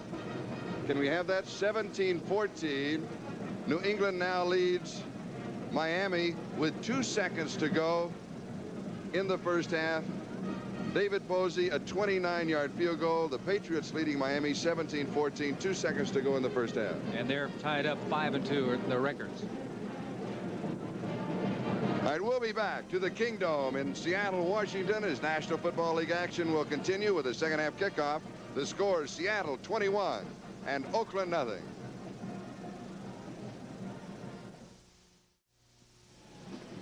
Along with Ken Stabler, this is Charlie Jones, Lynn Dawson, as we get set to start the second half. Let's go now to 7 seconds left in the first half. And here's what happened. 14-0 was the score, and they're on about the 1-foot line. And number 47, Sherman Smith, is the man who runs into a wall. And that is number 58, Monty Johnson, but he gets in just enough to score. They go ahead at halftime by an amazing score, 21-0. If you didn't believe it the first time, I'm going to show it to you once again. But it only counts 6 That's points. Right. They didn't score twice, but that's good hard running because they were up against a very stiff defense. What has Oakland got to do in the second half to get back in the ballgame? Hey, they've got to open it up now. They're 21 points down, and they're facing a team that is really going after them offensively. They've got to go out and put the ball in the air. They're not doing anything running with the football. Take a look at the statistics of the first half. 29 yards rushing. We said that Seattle is going to have to do one thing, and that's shut down that running, particularly to the Oakland's left side. They did that. As a matter of fact, Van Egan, 12 yards the first half on 4 carries. Now go down to the 4th line. Yes. Total yards. Oakland 100 yards. Seahawks 250. Then go to the last line. That is the giveaway. Oakland had possession 7 minutes 15 seconds. Seahawks had it 18 minutes 45 seconds. They had the 2.5 times as much. They had the ball in the first quarter, I think, about 6 offensive plays. Now Seattle will be kicking off to open the second half. It'll be Efrain Herrera. It becomes very obvious that the opening series for the Oakland Raiders most important. Well, no one had scored on Oakland in the first period so far this year. Seattle did. Seattle is an offensive team, and they'll go after you. Just like at the end of the half, they scored. A lot of teams with a 14-point lead would have been content not to put that ball up in the air, but to maintain the ball on the ground and run out the clock the first half. Seattle didn't play it that way. They wanted more points, which is really a great feeling offensively, thinking that no one's going to hold you back, that you're going to have the opportunity to score every time you get the football. Herrera to start the second half. Joe Stewart, Arthur Whittington, the deep backs for the Raiders.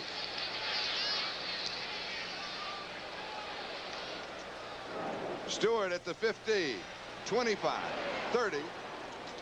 Returns to around the 33, maybe the 34-yard line, where the Oakland offense will go to work. For the Oakland Raiders, Ken Stabler is the quarterback. Whittington will stay in as Terry Robisky is out with a knee injury. Mark Van Egan will be the other running back. The wide receivers, Cliff Branch, Morris Bradshaw, Dave Casper, the tight end. That offensive line, Art Shell, Gene Upshaw, Dave Dalby, Mickey Marvin, Henry Lawrence. I'm sure the coaches told that offensive line, we've got to get it in gear. They come out running, Mark Van Egan. And he is wrestled down at the 36-yard line by Cornell Webster. It'll be 2nd down and 8. We'll check that defense. Ernie Price, Dennis Boyd, Bill Sandefur, Bill Gregory up front. Sammy Green, Terry Beeson, Keith Butler, the linebackers. Peter Cronin has also been in the ballgame, as is Charles McShane. Cornell Webster, Dave Brown on the corners, Autry Beeman, John Harris at the defensive safeties. Oakland trailing 21-0. Slot right side, 2nd and 8. Stabler to throw. He goes to Cliff Branch. And a flag goes down on the play. Too high. You can't go outside Autry Beeman is the man who made the tackle. But where did he make the tackle? Above the shoulder pads, you leave him alone. You're not supposed to go upside the head. We'll take a look and see what happened on this play. Plenty of time to throw. Wide open, makes the catch. Right upside. No, you can't do that. That's a no. No, you can't go upside. That's called a forearm shiver. That's called a hurt, too. And it's also called 15 yards. That's right. That's one thing that Seattle doesn't need.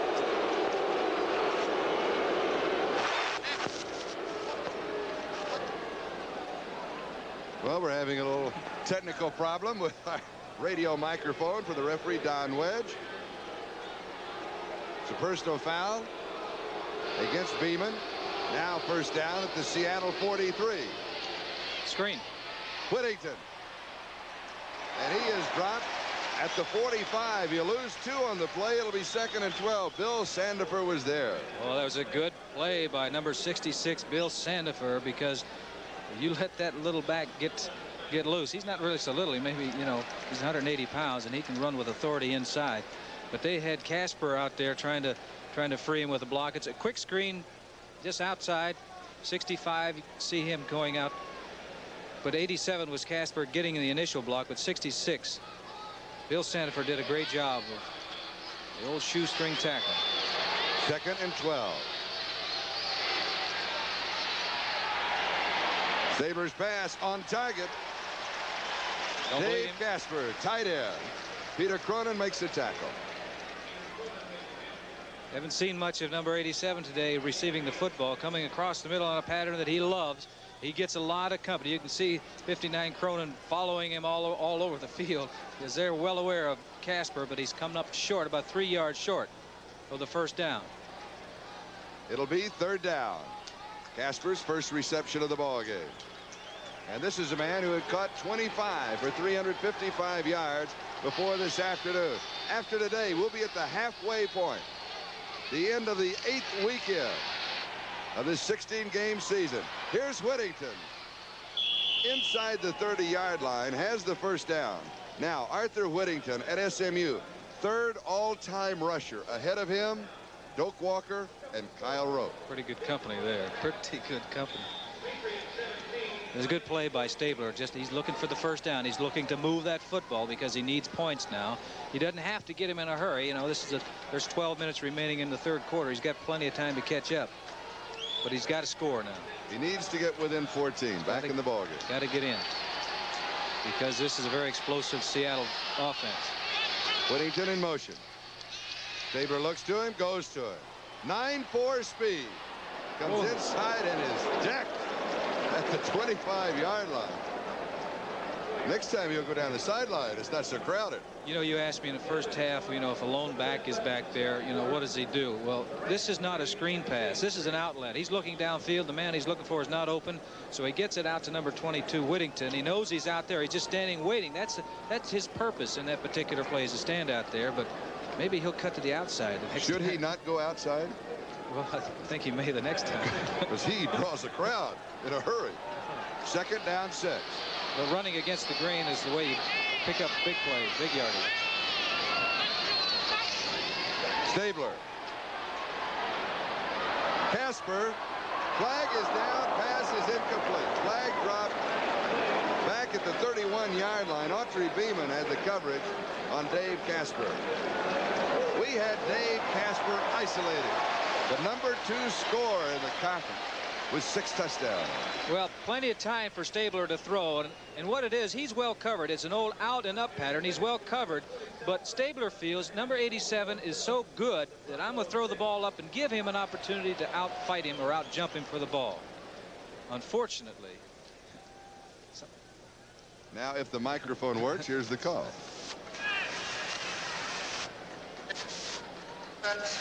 No. It, by the way, is a National Football League microphone. It's not the property of NBC. That's called a basic disclaimer. Let's leave it. We're not taking the blame for that, right? Right. Second down. On those aging knees, he scrambles, throws, diving catch. 2 flags are down. Biletnikoff pulled it in around the 22-yard line, but now there were 2 markers down.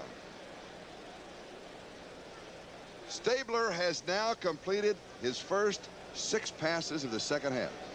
Well, he's, the one to Casper, of course, erased with the penalty. That he did Kenny did an excellent job of getting out of the pocket. He'd waited and waited and waited in the pocket and got away from trouble. Got outside of all the pursuit and the pressure, and he's able to see. That's the big point. Big point with in quarterbacking. See, he's about 6'2", and those defensive players are 6'5" and 6'6". He can't see anything now. So get out of there. Now he can see. Now he's got the whole field he can see. And he's a great thrower, and he finds Biletnikoff. Freddie can get up now if he wants to. Now we're waiting on the call. He has not given the call. They are still in conference, and they keep moving back and forth. Once they place the ball, then we'll get the official call.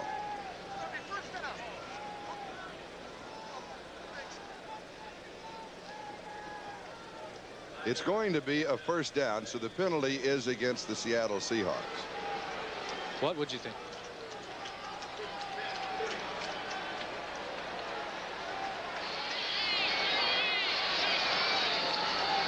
This is Charlie Jones, Lynn Dawson, Kingdom, Arthur Whittington carries for Oakland, moving to the Seattle 24-yard line. Now here's the situation in the Kingdom. We have 10 minutes 43 seconds time remaining. We're in the 3rd quarter. Seattle leading Oakland 21-0. They did a great job. They controlled the ball game in the first half, offensively and defensively. Van Egan only had 12 yards rushing the first half. 61-yard touchdown drive, 29-yard touchdown drive, an 80-yard touchdown drive. 7 seconds left to go in the first half.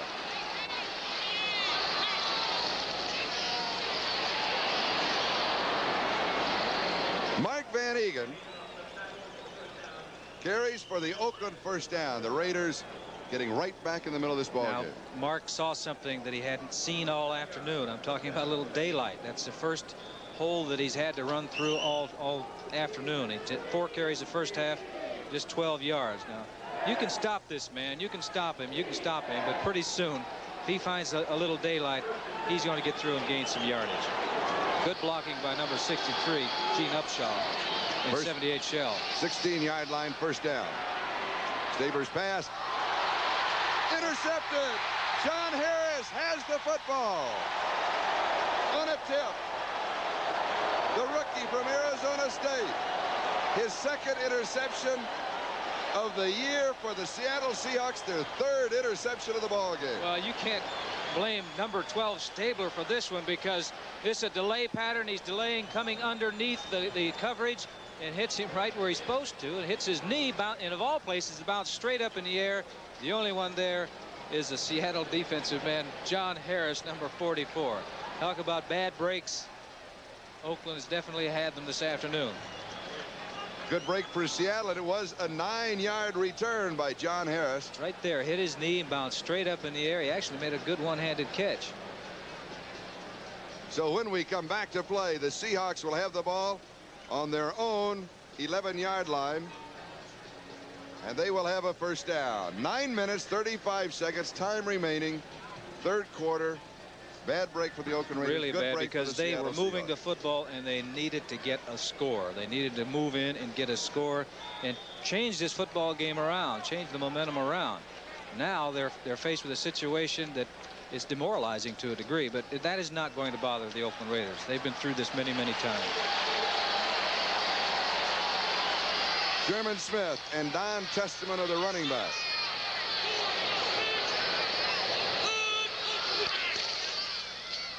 Play action. Zorn pump fake, drops it off. Testament has it.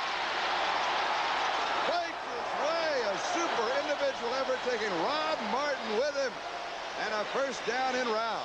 Oh, that was a great play by Zorn also, because with his faking, he was looking to go to number 87, who's blocking in there and going across the field. He's looking for him, but he's well covered. Now had the ability to pull it back in, not throw it. The man is covered. Then get it to 42 Testerman, who doesn't particularly want to come down. Big play. Ready for this? For Testerman, his second reception of the year. His first one was for 0 yards. Well, he wants to let them know that he can catch the football and get it to him more frequently. Sherman Smith. John Matuzak makes the tackle along with Rod Martin. That offense for Seattle is Zorn at quarterback, Sherman Smith, Don Testament, the two running backs. David Sims has a sprained knee, out for the remainder of the ball game. Steve Largent, Sam McCullum, wide receivers, Ron Howard, the tight end. Offensive line, Nick Bebout, Tom Lynch, John Yarno, Bob Newton, Steve August. Putting the 3 wide receivers in the ball game, Charlie. So Steve Rabel comes in, Smith comes out. 2nd and 6.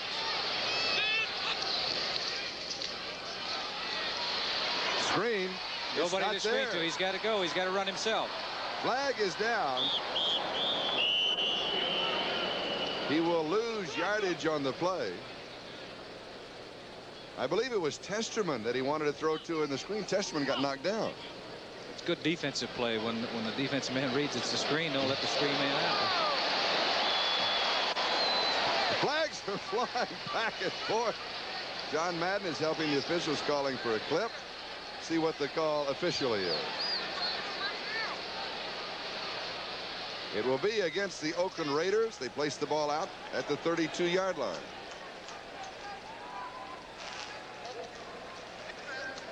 Defensive holding, and that carries with it an automatic first down. Yeah, that back wanted to get out, and they wouldn't let him out. But unfortunately for Oakland, it looks like the officials saw it also.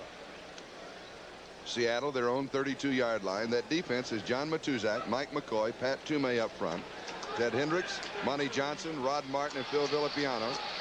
Linebackers are Lester Hayes, Monty Jackson, Charles Phillips, Jack Tatum in the secondary. Sherman Smith, 40-yard line, a gain of 8. Ted Hendricks and Rod Martin with the tackle. Well, they're doing an excellent job of mixing up the plays. Screen passes, throwing the football, runs straight ahead, making Oakland play defense.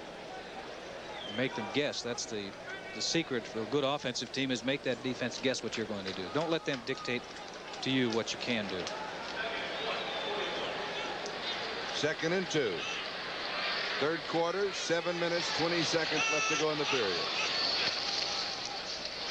Smith. First down, 45-yard line. Matuzak makes the tackle. One thing that the Seahawks continue to do, once they have possession, they hold on to that football for long periods of time. Well, and that really is, they're doing that today, but in the past, they strike quickly. Here, they're maintaining possession of that line of scrimmage. When you're able to run like that and pick up yardage, you can do a lot of things offensively.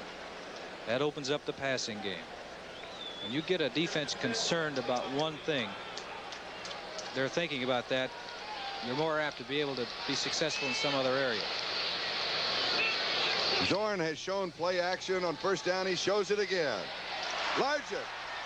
Little stutter step, pushed out of bounds by Monty Jackson. Close to the first down. Let's see what the officials mark it. It will be a first down. Hey, well, these two team up very, very well. Play action pass. He's coming out. This is a timing pattern. He started deep, and he's thrown. Remember I said earlier that he threw deep to number 80, Largent, that it was going to pay off later. It's paying off now because number 42, Monty Jackson, is giving him plenty of room out there. He was 4 or 5 yards off of him when he caught the football. Largent, collegiate ball, Tulsa. In college, he led the nation for 2 years. Junior and senior year in touchdown reception. Now at the Oakland 45-yard line. Great shot. Don Testerman. I'll tell you, they're ready to play offensively up there because number 51 is John Yarno, the center. And this is straight ahead. And he gets a good block on Sistrunk. You can't move him too far, but just give the back enough daylight to get through there so he isn't hit in the backfield. Al Hunter comes in. Smith comes out. So it's Al Hunter and Don Testerman, the 2 running backs. Zorn has completed 6 passes in a row. He is 10 of 15 in the ball game for 130 yards through the air. Testerman gets the call again. He's got the first down. Otis Sistrunk with the tackle. Monty Johnson was also there along with Rod Martin. Number 60, the nose guard, Otis Sistrunk. He's taking one side or the other. He's doing that. You have to generally when you're playing over the offensive center. But that good hard running by Seattle is picking up valuable yardage. They're moving that ball. And another thing, Charlie, they're keeping possession of it, and that clock is working in their favor. And the man who started it all was John Harris with the interception back on the Seattle 11-yard line. Al Hunter. Tackle, Charles Filyaw. He's about as big as the side of a building. You have to run around that man. That was a good job by the defensive unit of Oakland because they got penetration that time. That was a play out of the I formation where the back can run anywhere he wants on the field. But 2 or 3 defensive end got penetration and shut that play off. Willie Brown comes in. 5 men in the secondary anticipating a pass. 3 wide receivers for the Seahawks. 2nd and 9. They give instead to Testerman. And Don moves to the 26-yard line. It'll be 3rd down 3 as Matuzak and Villapiano were there for the Oakland Raiders. Boy, Testerman's a tough runner. Well, he's hard. He's big enough. He's a big, strong. They're talking about his great running ability. I'm sure he doesn't have the lateral mobility that Sims and Sherman Smith has, but you know, tough yardage. You want somebody that isn't going to dilly-dally. You want somebody who would say, hey, make up your mind and go. He does that. 3rd down 3. Now, with 5 seconds on the 30-second clock, officially 4 seconds, Seattle takes the timeout. One of the problems that they've had, getting plays in and out and deciding what they're going to do. We've got a timeout on the field. 3:50, time remaining. 3rd quarter, Seattle leads at 21-0. Charlie Jones, Lynn Dawson, Dave Stern, our producer, Barry Stoddard, our director. Boy, they're doing a super job. They really are. And by the way, congratulations to all of our cameramen and slow motion disc operators, Vidifun operators. Tremendous crew here. I want to say hello to my cousin. All right, back to football. 3rd down 3. 26-yard line of Oakland. Zorn rolls, throws, pass is complete, and a flag is down. Testerman pulled it in. Monty Jackson was there for the defense in the conference. We seem to be having a lot of penalties here.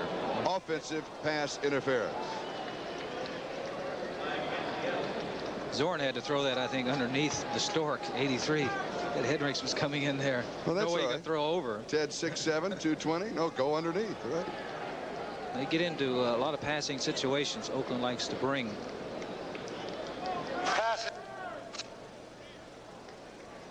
Can you read lips? I believe he said number 87, Ron Howard.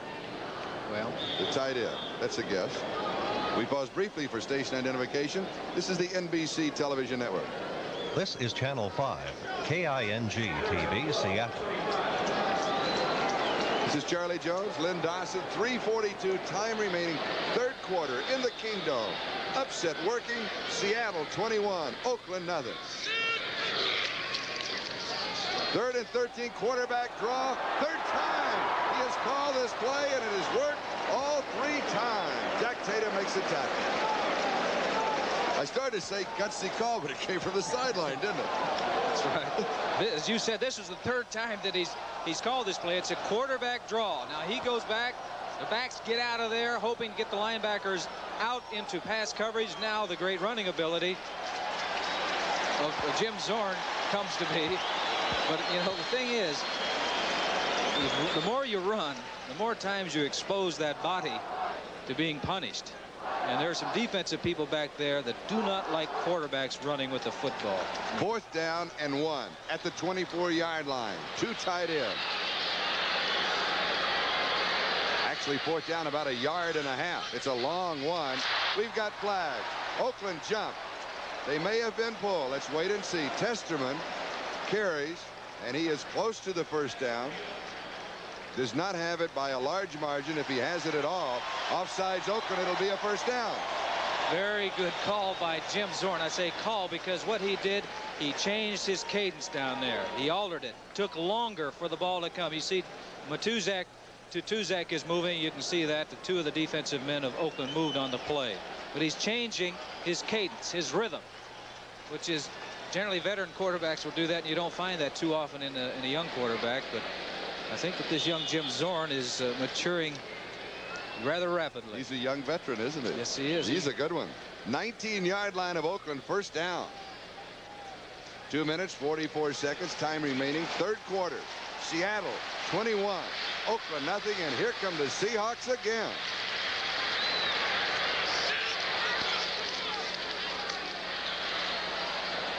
Goes deep. It is incomplete. Largent, 6-yard line. Monty Jackson had the defensive coverage. It'll be 2nd down back at the Oakland 19-yard line. And where are we isolated? On the cornerback, Monty Jackson.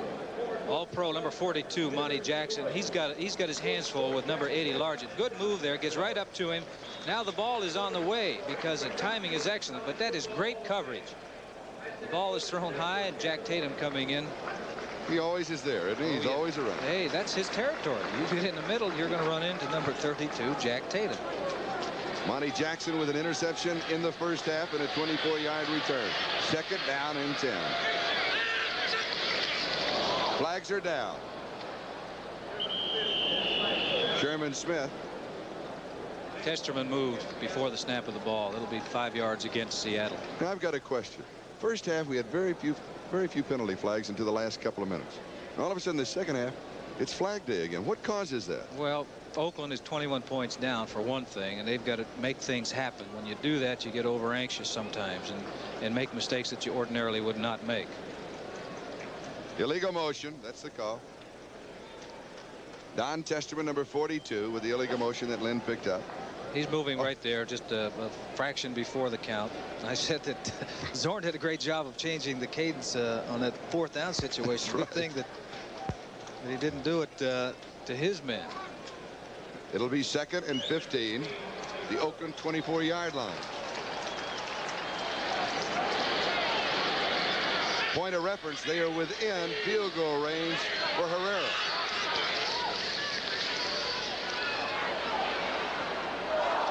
Incomplete at the 11. Steve Rabel almost had a sensational grab. It was low. Couldn't quite pull it up. And I might add that it's good that it was low, because if he doesn't catch it, generally that ball is not going to pop and tip in the air and give a defensive man an opportunity to intercept it. But he's getting some pretty good pressure. Ted Hendricks faking. Now he's coming, but he's getting pressure from the outside from John Matuzak right there. That's pressure. Well, you feel it. You know, you don't look at the man, but you feel it. And you see the ball is thrown low. But you're right. That's the only spot it could be caught without any problems from the defense. 3rd down, 15. Sherman Smith is the lone remaining back. 3 wide receivers. Zorn scrambles. His specialty. Look at that. Now he throws. Almost intercepted. He was trying the same kind of a pass to Sherman Smith. Kind of low and away on the outside corner. Good defensive play. We said before the show that these are young, lively knees. I'm talking about his legs. And he adds a dimension. He getting away from these people. He's got good speed, so he can run away from 76 McCoy. Now he's throwing it down and out low so that if his man doesn't get it, chances are that no one else would get it. But Monty Johnson almost came up with that football. 42-yard field goal attempt by Herrera. He has split the uprights 3 of 8 times this year. It is up. It is good. Herrera for 42 yards out. It is Seattle 24. Oakland nothing. 2:16 left to go, third quarter. 2 of the big games next week on NBC. San Diego at Oakland and Denver at Seattle. Joe Stewart and Arthur Whittington are deep as Herrera will be kicking off from the 35-yard line. Time of possession on that last drive by Seattle, 7 minutes and 19 seconds. Oh, Whittington. That's tough on an offense. I'm talking about Oakland's offense, to sit around there and wait that long to get that football. Whittington returns to the 22-yard line. 15 yards on the return. Cornell Webster made the tackle. Now in the ball game, Seattle has been on offense 3-1 in time of possession of the Oakland Raiders. That's the game, you know. If you're on the field and have the football, the other team cannot score. Oakland from their own 22-yard line. First down, Stabler, 10 of 17, 94 yards. But Kenny has been intercepted 3 times. Mark Van Eegen, 22 yards, 6 carries. Total rushing yardage, only 46 yards for Oakland. Screen, intercepted. 4th interception of the ball game for Seattle. I don't believe that. Bill Gregory. Talk of infiltrating a screen. He's saying, look what I found. Stabler threw the ball right to him. It was a screen pass. Number 77, Bill Gregory. That's what I mean about standing on the sidelines for so long and getting into the ball game. You get anxious. And here you got Van Eegen trying to get out in the screen. He doesn't. He gets popped by 77 Gregory, and Kenny throws the ball right to him. I get when things go wrong, they go wrong. And when they go right, they go right. Depends on which side of the television set you're sitting on. I've been there. I've done that before. I throw that ball on a screen pass, throw it to that offensive or defensive lineman. I told him I didn't think he had very good hands, but he proved me wrong. At the Oakland 13-yard line, first down Seattle. Sherman Smith, maybe a yard, if that much. Otis Sistrunk was there. You just got through talking about time of possession. You know, they had to play, what they have it, 10 seconds? That's about it. Now it's back to the people in blue, and they're on about the 13-yard line, threatening to win again. No gain, 2nd and 10. Minute 35, time remaining, third quarter in the Kingdome. It is Seattle 24 and threatening. Oakland nothing, and Kenny Stabler has been intercepted. Look at that, 19 times. You don't think Zorn would go to that quarterback draw again with him? He's been there 3 times. Fires, tipped, incomplete.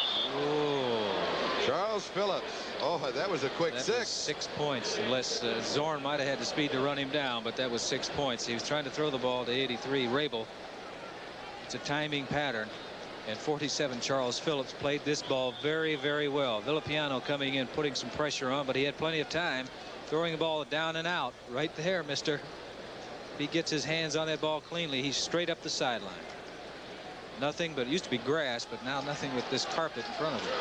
Third down and 10, 13-yard line. Zorn has missed the last 4 in a row after completing 6 in a row. Here it is. Yes. You're right. But this time they were waiting to lose a couple. It'll be 4th down and 12. Herrera will come in with a field goal attempt. The reason that didn't work is because number 41, Villapiano, is coming from the middle of your screen right there. He's blitzing. 83, the Stork. Ted Hedrick's coming also and shutting off that play. They weren't going to give him any time to throw, and they were looking for that play. From the 22-yard line, an attempt of 32 yards on the field goal. Herrera 1 for 1 from 42 yards out just moments ago. A minute and a half ago. It is good. It is Seattle 27 and Oakland nothing. Herrera now with field goals of 42 and 32 yards. 39 seconds left to go in the quarter. Scuttle the Raiders, and they certainly have this afternoon. No doubt about it. It's Seattle 27 and Oakland nothing. 39 seconds left to go, third quarter. Lynn? Oakland's in trouble. You know, they have to strike quickly now. What a masterful understatement that is. That's right. Things have happened to them early in the second half, the third quarter, when that ball popped from Morris Bradshaw's knee. They were going in to score. That was really a big play in this ball game. Big interception by John Harris. Stewart and Whittington are deep. Whittington at the 10-yard line. 12 yards on the return. They are popping out there. Peter Cronin makes the tackle.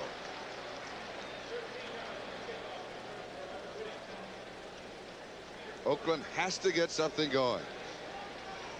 They're being demolished at the 23-yard line. First down. I've never seen Oakland dominated like this. I haven't either. I've been watching that football team for a lot of years.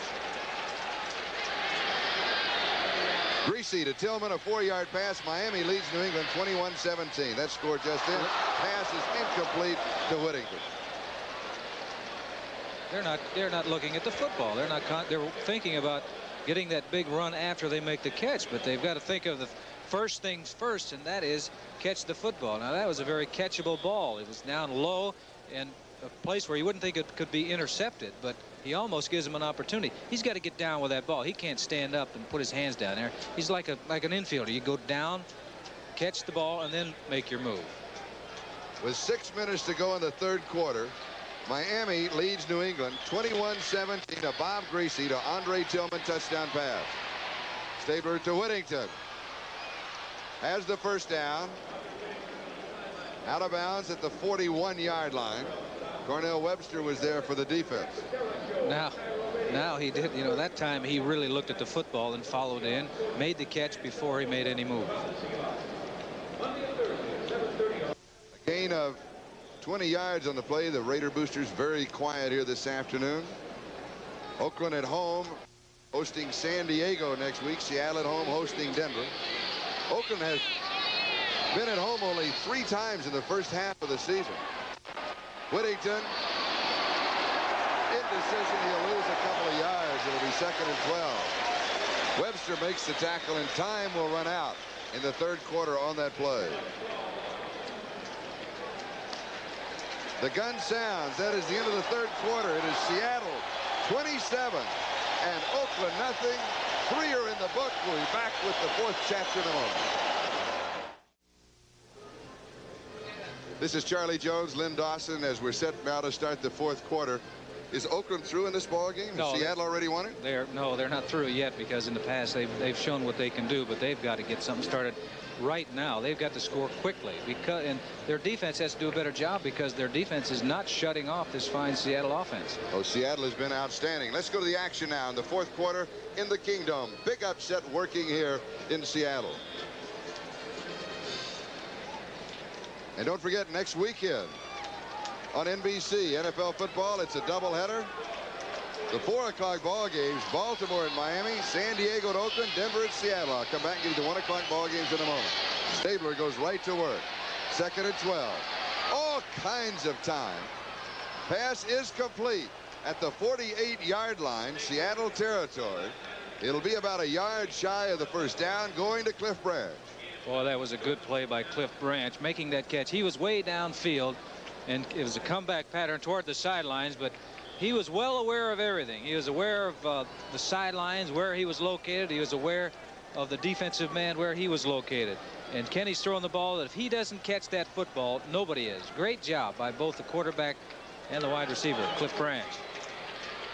3rd down 1.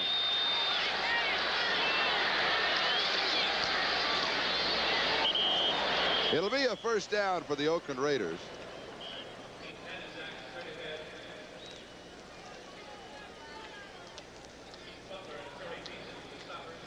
Terry Beeson makes the tackle. Well, say this Seattle defense, they're not giving things away very easily. Otis Sistra. Been a long afternoon for that defense because they've been on that field so much of the time. John Madden, his record, it is outstanding in the NFL. 99 victories, 27 defeats, 7 ties. He thought perhaps today would be number 100. It will have to wait. Stabler's pass, Fred Biletnikoff, and Fred has it at the 35-yard line. Keith Butler makes the tackle. It's a first down. This is a Freddie Biletnikoff's type of situation because the defense, Seattle's defense, does not want to give up that long ball that they strike in a hurry. So they're going to be more apt to concede things in the 15 to 18-yard area. Nobody does that any better than Fred Biletnikoff. He can run those patterns. He'll run 25 yards down the field and come back and catch it about 8-9 yards deep sometimes. Stabler. There Again he is. With lots of Bad time. throw. Again the comeback pattern, and this time Fred missed it. Stabler was simply off target on that. Yeah, he threw behind Fred on that time, and Fred did a great job early of getting open because he'll run down the field maybe 20-25 yards and come straight back at the quarterback when he finds a lane that the quarterback can see through.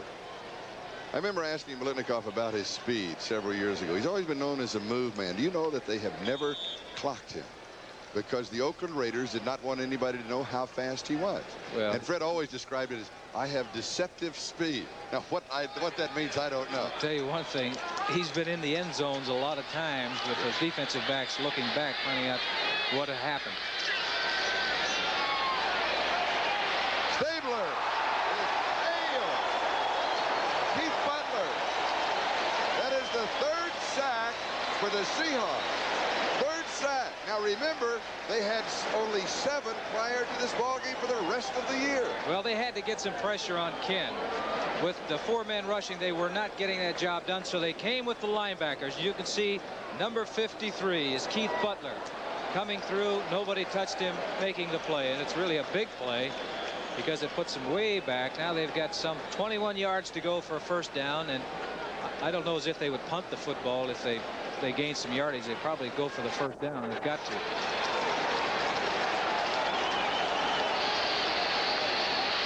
Seattle leading 27-0. Stabler throws. Incomplete, almost intercepted. Dave Brown almost picked it out. Bradshaw. Morris Bradshaw, the intended receiver.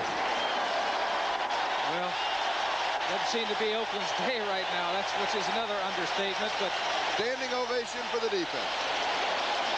They've done a tremendous job, particularly on the last couple of plays, forcing Oakland to punt, because had Oakland made some yardage on that play, I think undoubtedly they would have gone for the first down, but they're right now in a position that's too far to go that they've got to punt it away, and they've got David Humm of Oakland warming up on the sidelines. Ray Guy to kick.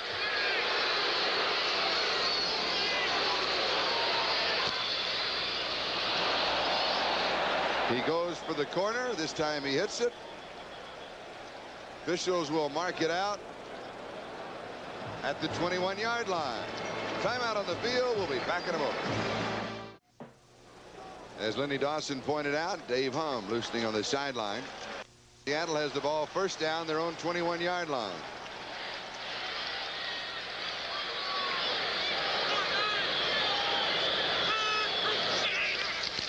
Zorn to Sherman Smith. And Smith has 5 yards on the play. Charles Phillips makes the tackle. It'll be 2nd and 5. Score in on that Miami-New England game. With 1 minute left in the 3rd quarter, it is now New England 24, Miami 21. Horace Ivory scoring from a yard out. Big ball game. That's for first place in the East. And also, that sets up the games of next week. And here they are. Baltimore and Miami, San Diego at Oakland, Denver at Seattle. Those are all the 4 o'clock games. 1 o'clock games, Buffalo at Cleveland, Houston at Cincinnati, Kansas City at Pittsburgh, and the Jets at New England. Don Testerman gets the call, but Tuzak stops him. 28-yard line, a gain of a couple. It is 3rd down and 3. 3rd down and 3. Zorn, quarterback draw. And this situation has been his favorite call. I don't think so in this particular situation, because 3 yards, they can look for a run also. And I think what is happening now, that Oakland has made up their mind that they've got to put some pressure on that quarterback, and they're going to have to start sending the linebackers. So you look for him to throw. Yep. And he will. And it's there. Largent has it. First down, out of bounds. Steve Largent. That looked like it's something I've been watching for years. It looked like Stabler to Freddie Bolitnikoff, the timing involved there and the way that they ran that particular pattern. Largent, number 80, did a great job of making sure he got that defensive back turn, that is, turn to run deep. Plenty of time to throw. And now come back toward the quarterback and toward the out-of-bounds marker.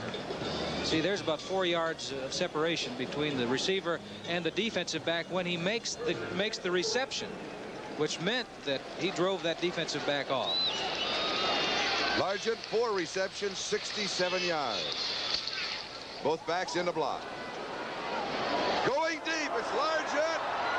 Tip.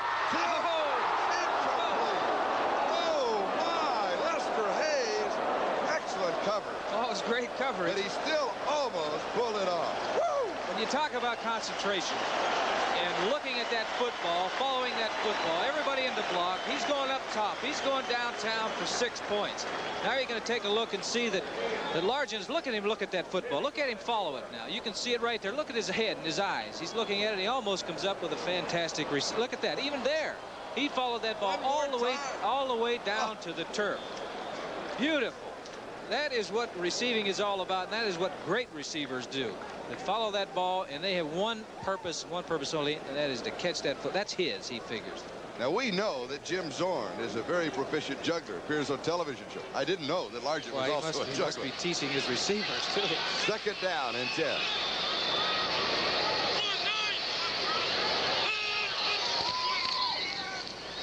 Zorn scrambles. Whoops. Decides to run it instead. He'll lose some yardage. He'll lose about 5. It'll be third and around 15 as Charles Phillips made the tackle. Now, let us point out on the screen here in the Kingdom, they have the replay. And that replay was so exciting that all the players stopped playing, and they were watching Largent and his juggling act. There it is. That's the replay screen. Oh. It'll be third down and 15. 10 minutes, 49 seconds, time remaining in the ball game. Seattle way out in front, 27-0 over the Oakland Raiders. That last play, that pocket was changed. He went back in the middle of the pocket behind the center, then he sprinted out to his right. And because he's got such great speed, he's able to do that.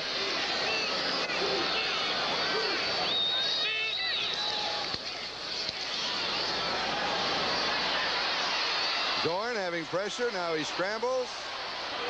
Turns around the corner and scoots out of bounds. He goes out at the 47 or the 48-yard line. But it will still be fourth down in a punting situation. You're talking about, what an advantage speed is. See, most team sports, the big thing that you must have is speed. That's what everybody's looking for. And number 10, Jim Zorn, has that speed. Now he's getting out of trouble. He's looking to throw, but you see number 83, Ted Hedrick's coming in there. He's got a little open field. Now he's getting smart, because now he shouldn't stop there. I'll tell you that. He should keep on moving, because no one says that the defensive man is going to stop just because you cross that white line. Beginning of the telecast, you mentioned that Zorn, the number 2 rusher for Seattle, 63 yards and 5 carries in the ball game. Weaver to punt. Colsey with the return. Watches it roll. It'll be a good kick for Seattle. It'll be down around the 14-yard line. We'll stop the clock. 10:07 left to go in the ball game. Seattle 27, Oakland nothing.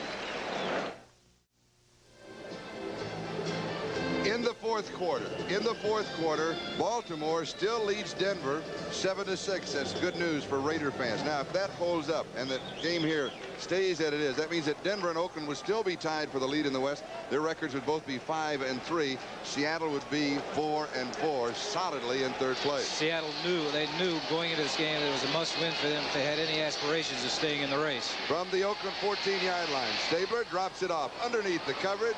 He goes to Mark Van Egan. Egan out to the 23-yard line. It'll be second down and about a yard. Charles McShane makes the tackle. Now, if all of that holds, then that means it's San Diego at Oakland. Big ball game next weekend on NBC. Denver at Seattle. Baltimore at Miami. Baltimore trying to get back in the race in the East. So things are beginning to get exciting at halfway mark through the season. Right. Mark Van Egan picks up the first down. Keith Butler makes the tackle. And our crack staff is going to give us the information that they passed to us that I did not get a moment ago. And that is, when was the last time Oakland was shut out? Against Houston in 1966. See how quickly we're right on top of everything today. I remember 66. Thank you, David Stern, our producer. It was 12 years ago. Stabler throws. Morris Bradshaw. And a first down. 8 minutes, 45 seconds, time remaining in the ballgame. Sammy Green makes the tackle. Oakland at their own 38. Seattle's setting back now. Their defensive secondary, they're conceding the balls in front, and I think what they'll do too is they'll do that, then all of a sudden they'll put a blitz on Kenny Stabler, hoping to rush him a little bit, because he's had plenty of time to throw. Here they come. Comeback pattern, far sideline. Morris Bradshaw, it's complete. It's a first down. Seattle 49-yard line. What comes to my mind is Cornell Webster was there for the defense. Is what happened to David Hum, who was listening up. I thought we'd see him in this series. Well, they need to get some points on the board, and their man is Ken Stabler. He's done it so many times in the past. I said they had put some pressure on. You can see number 59 is Charles McShane coming in and trying to put pressure on Stabler, but the timing is excellent. The reception is good. I don't like to see receivers catch the ball in their chest, though, because if a man hits you as the ball hits your chest, it's going to bounce away. But if you catch it in your hands, you got a shot of. Morris Bradshaw again. A gain of 8 yards on the play. It'll be second down and a couple. But I should add, the important thing is to catch the football, however way that you would like. Mark it second down and 3 at the Seattle 42. Bradshaw 3 for 31. We're moving on the 7-minute mark. Time remaining in the Kingdome this afternoon. This would mean Seattle at the midway point. Their record would be 4-4. Pete Banaszak.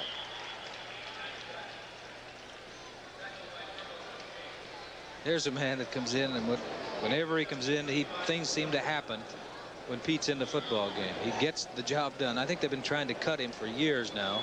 They have. I think they cut him every preseason. They bring him back because they need him. Well, they sure do. He's a good one. I like it. He's their money ball player. First down at the Seattle 35-yard line. Pete Banaszak in his 13th season. Stabler throws.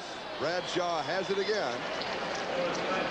A gain of 5. It'll be second down 5. Cornell Webster makes the tackle. From the Seattle standpoint, is taking Oakland a lot of times. Completed passes. Clock continues to move.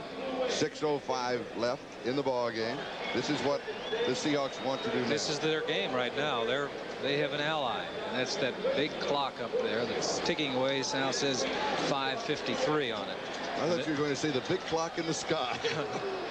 There's no sky here. This thing is enclosed. Second and 5. Draw. Whittington. All right. First down, Arthur Whittington. Peter Cronin with the tackle. He's exciting to watch. Well, he did all this on his own because he was penned up about 3 yards in the backfield, as you'll see. This is a draw play. He's looking for some place to go, and he can't seem to find it. Shane gets a hit on him, but doesn't bring him down. Now he's fighting and scrapping. Big Henry's out in front, fortunately, and just enough for a first down. I don't know about that coaching staff at SMU. When he was first there, they had him playing as a defensive back. And he begged them to let him run with the football. They found out he could really do it. Stabler throws. Cliff Branch. He's in. Oakland is on the board. 26 27-6 with 4:57 for Kenny Stabler. That is his 7th touchdown pass for Cliff Branch. Are you ready? Yes, first sir. touchdown This of is the the season. first TD reception for Branch. He makes the catch in front. And great speed will do this for you right here. There are 3 or 4 defensive men around there, but that great speed, he just ran by 3, 4 Seattle football players, defensive players that had a shot at him or could have had a shot at him. Errol Mann to attempt the point after. 22 yards on the pass play. An 86-yard touchdown drive. It is good. The score, Seattle 27, Oakland 7, 4:57 left in the ball game.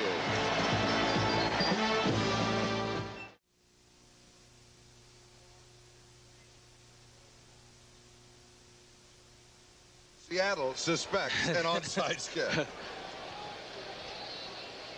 We talked about Herrera.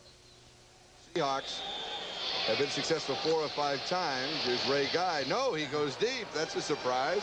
He should down that ball in the end zone. Oh, no. Now he's down. Now he has to go. Rufus Crawford. Oh. Indecision. Returns it to the 12-yard line. They will work on this, or it'll be mentioned next week, because he has nobody to block for him. Stay there. Stay there. Oh, he heard me a little too late. Now you better go and put that football away. Look at him carrying that ball down there. One thing they don't want to do is give up the football. Bread, right? Yes. Oh, that puts your offense in a bad situation back. I have a feeling that Jack Patera is going to say yes, he is. And they'll discuss it right now. Yes, sir. That's not a discussion. No, that isn't. Because a discussion involves 2 people talking. That's right. All right. Steve Meyer is now the quarterback. What's he doing? Screen pass. Here's a screen. It is complete. Testerman looks for help.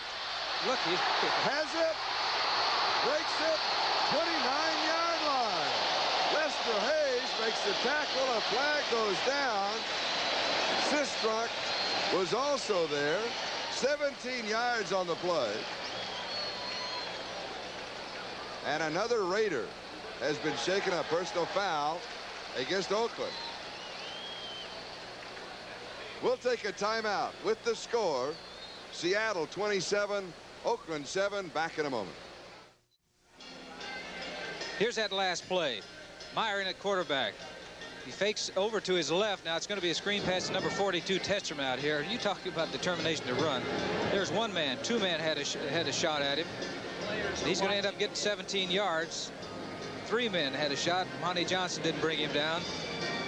Lester Hayes is a man that finally brings down number 60, Otis Sistrunk. This is where the call came in for piling on or unnecessary. The elbow in the back step. Yes, it's just a frustrating afternoon for us, and I'm just going to let you know I don't like it. Now there's Testerman. He came out limping, and Lester Hayes is still being administered to. And what we were talking about just a few moments ago, as that replay was on the screen with the timeout on the field, both of the ball clubs on the field were watching the replay. Now with the penalty on Sistrunk for getting there late, the ball goes out to the 44-yard line. Now this is the first appearance this year for Steve Meyer. Well, he's 1 Our for staff 1. all says yes. 1 He's for 1. Boy, first appearance, 8th ball game, and you come out throwing from your own end zone. Why not? Yeah. And he ran in the end zone to make the throw, too. They're going to be coming after him. I'll guarantee you that. Oh, but too soon. Matuzak got there too soon. Now he pushes off of Steve August, and Matuzak takes a swing at him. He's got to be gone.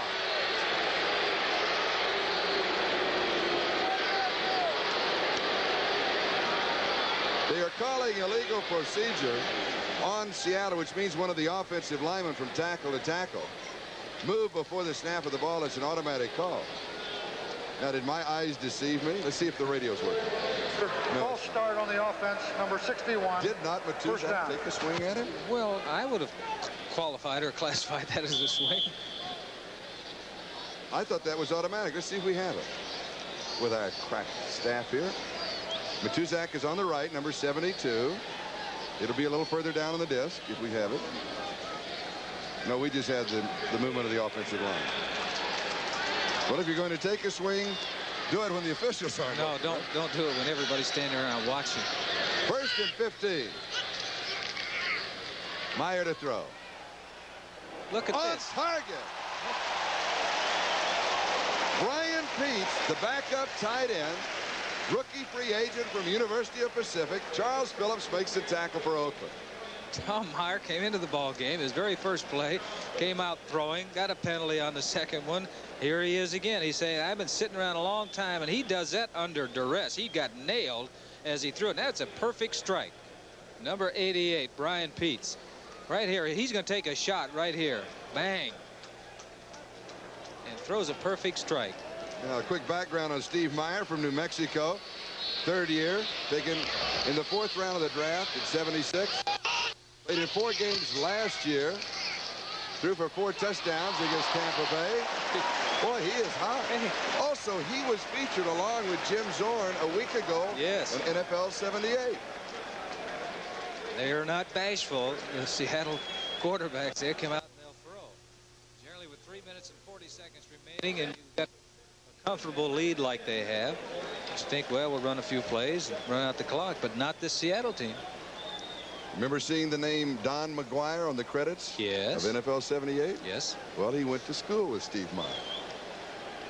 That's one of the reasons that he was on the show last week. No, the other reason, he's a very good quarterback.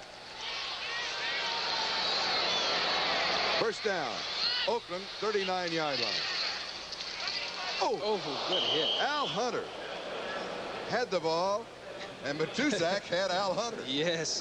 Somebody got the big twos got him angry out there, because he really puts a shot on number 24, Al Hunter out of Notre Dame. Bang.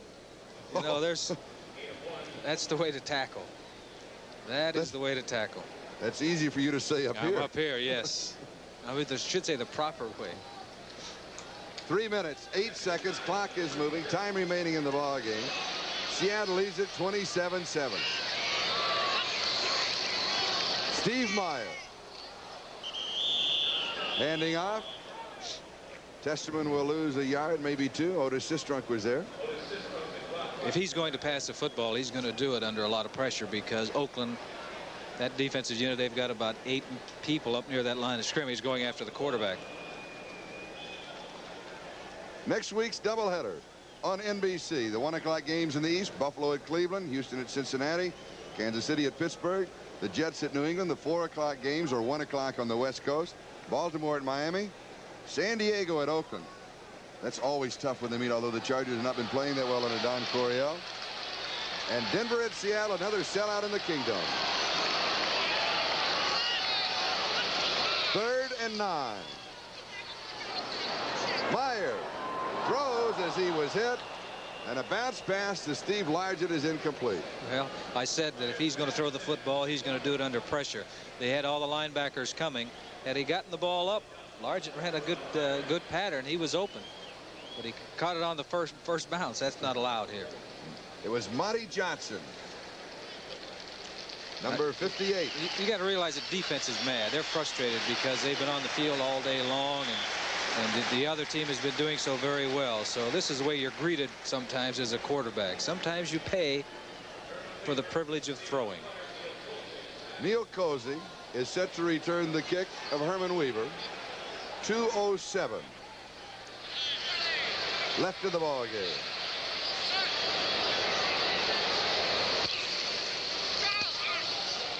Just a high, lazy floater. Will be down in the neighborhood of the 11-yard line by Seattle. 89 yards away from the end zone. Charles McShane was there. 2-minute warning. Seattle 27, Oakland 7. With 6 minutes, 34 seconds to go in the Miami-New England game, Garo Yepremian, a 29-yard field goal. That game is tied 24-24. Be sure and stay with us, time permitting, following this ball game. The Sperry NFL report to update all of the action if our game is over in time, of course. Now, the officials mark the ball at the 13-yard line. And a new quarterback for the Raiders, Dave Hum of Nebraska, in his 4th year. 1 for 3 throwing this season. I bet he's thrilled about being in this situation. Up on the 13-yard line. Now with 4 minutes and 43 seconds to go in the ball game between Baltimore and Denver. Baltimore still leads it 7-6. Bill Troop, the Baltimore quarterback, has left the field with a shoulder injury. Mike Kirkland has replaced him.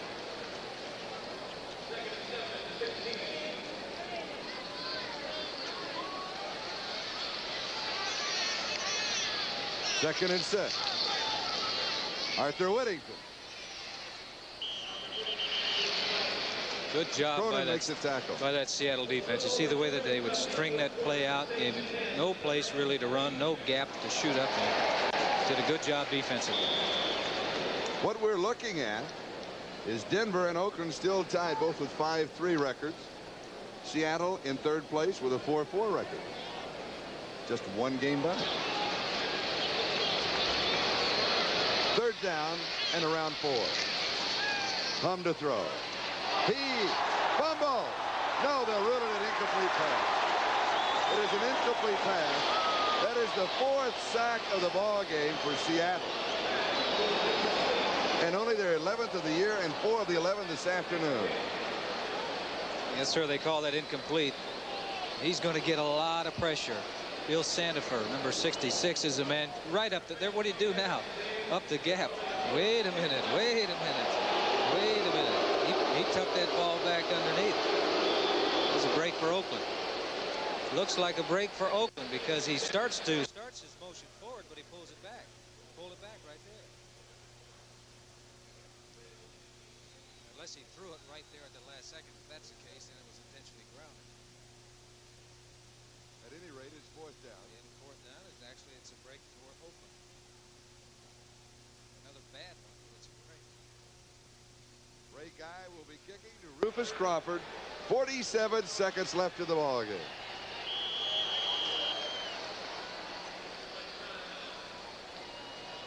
We lost our audio momentarily. A little technical mishap.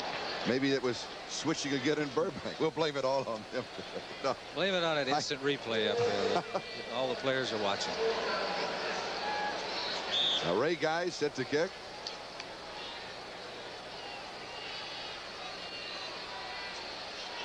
Rufus Crawford for the return. It's been a Seahawk afternoon in the Kingdom. Terrible kick. And it goes out of bounds. That stops the clock. 47-yard line of Oakland. Seattle has the ball. The Seahawks lead it 27-7.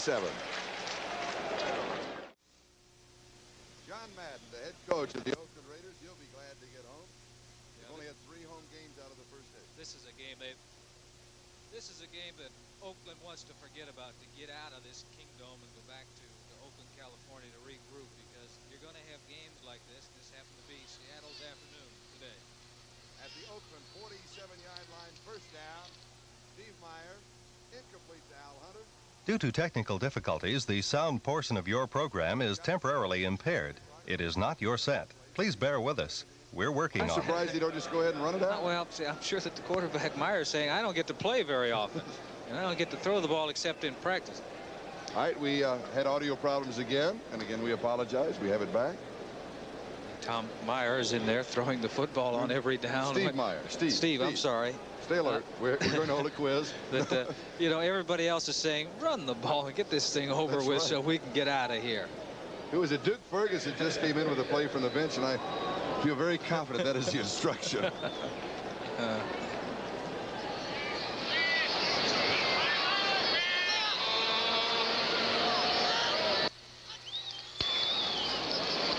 He's going to keep throwing. Incomplete. Duke Ferguson, who came in with the play, is the intended receiver. So apparently Jack Patera just says, hey, you know, everything's working. Let's stay with it. What this could be, too, is he hasn't had much opportunity, much work. He hadn't completed in game condition. Right. So they're saying, you know, we know that he can hand off the football.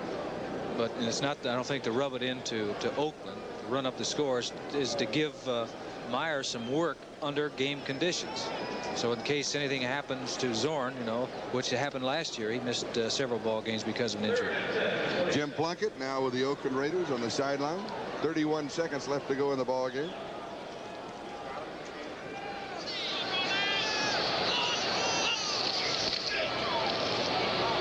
Testerman. And now, all that the Seahawks need to do is just go stand in the huddle.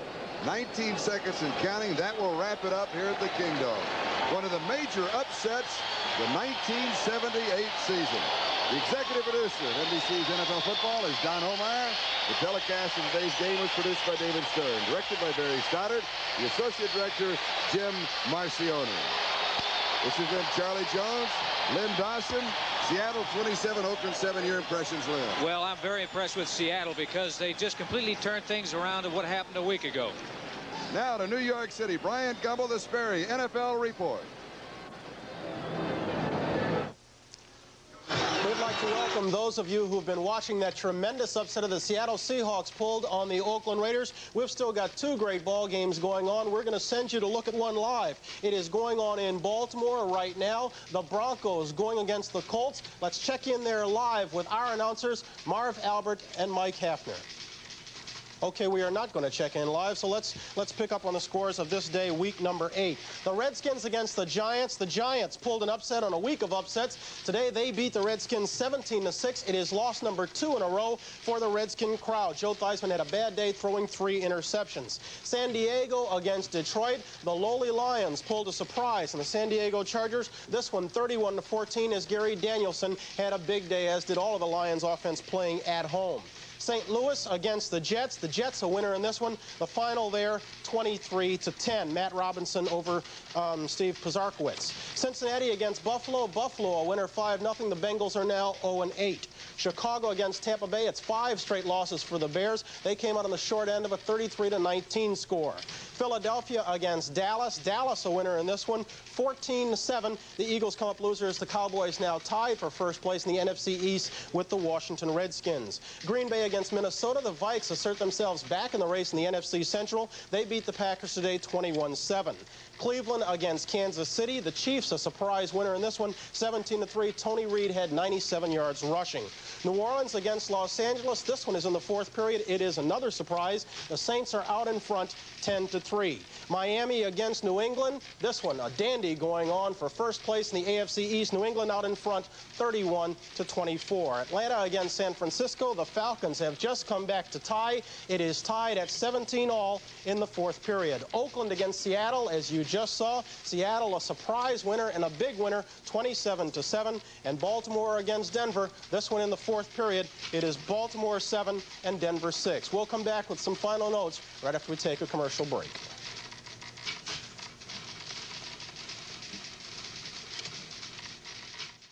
That's it from here. Let's go to Foxborough for the ending of the Patriots-Dolphins ball game. Tackle. You heard the whistle. The timeout stops the clock with 1 minute 27 seconds left. We welcome the fans that have been watching the Raiders and Seattle from the Kingdom. And what an upset there, 27-7. But the West Coast spelled upset today. Look at this final. From the Coliseum in Los Angeles, the New Orleans Saints have handed the Rams their first loss of the year. 10-3. Archie Manning hit Tony Galbraith 19 yards for a touchdown in the 4th quarter. Miami Dolphins and the Patriots football game still in progress at this time with a score 31-24 in favor of the Patriots. Immediately following NBC's football coverage, The Wonderful World of Disney. You'll see part 2 of Now You See It, Now You Don't. We'll start over most of these same stations except for the Mountain and Pacific Time Zone stations where it will be seen in its regular time. So stay with us. You'll see The Wonderful World of Disney in its entirety. What an outstanding game we're seeing here, Dick, as you see Grogan on one side and Greasy on the other. The hottest offensive performance we have seen all year, and I think the best game I have seen offensively in several years. Both quarterbacks utilizing the receivers, great running games on both sides of the line, but New England appears to have gained the better of it if they can control the clock in this last minute and 27 seconds. Right now they've got a big down, 3rd and 7. Let's see what they can do with it. And Miami has 1 timeout remaining. You saw Bob Greasy getting ready. Should the Dolphins get the ball and go into their hurry-up offense. Flag down, and so is Andy Johnson at the 40-yard line. It appeared to be Don Calhoun moving too soon. Motion penalty, and that stops the clock and saves Miami a timeout. And it will also be declined. They won't take the penalty. They'll take the down. They'll make it 4th down. Going to be 4th now and 7 yards as there was no gain on the play. Miami obviously wants the football back there. The executive producer of NBC's NFL Football is Don Ohlmeyer. Today's telecast produced by Michael Weissman, directed by Ken Fouts, technical director Horace Ruiz, our associate director Sam Kirschman, the only native of Antarctica to make it in network television. Sam with us today here in New England. Ball at the 40-yard line. And that's Gerald Wilson, the veteran kicker, trying to pin Miami as deep as he can. And you can believe that Miami is coming for this punt. 10 men on the line. They want to block this one and take it in. Nat Moore, the only man back for the Dolphins at the 5-yard line. Here they come. Ball away. Good kick. Great kick. Out of bounds at the 2-yard line.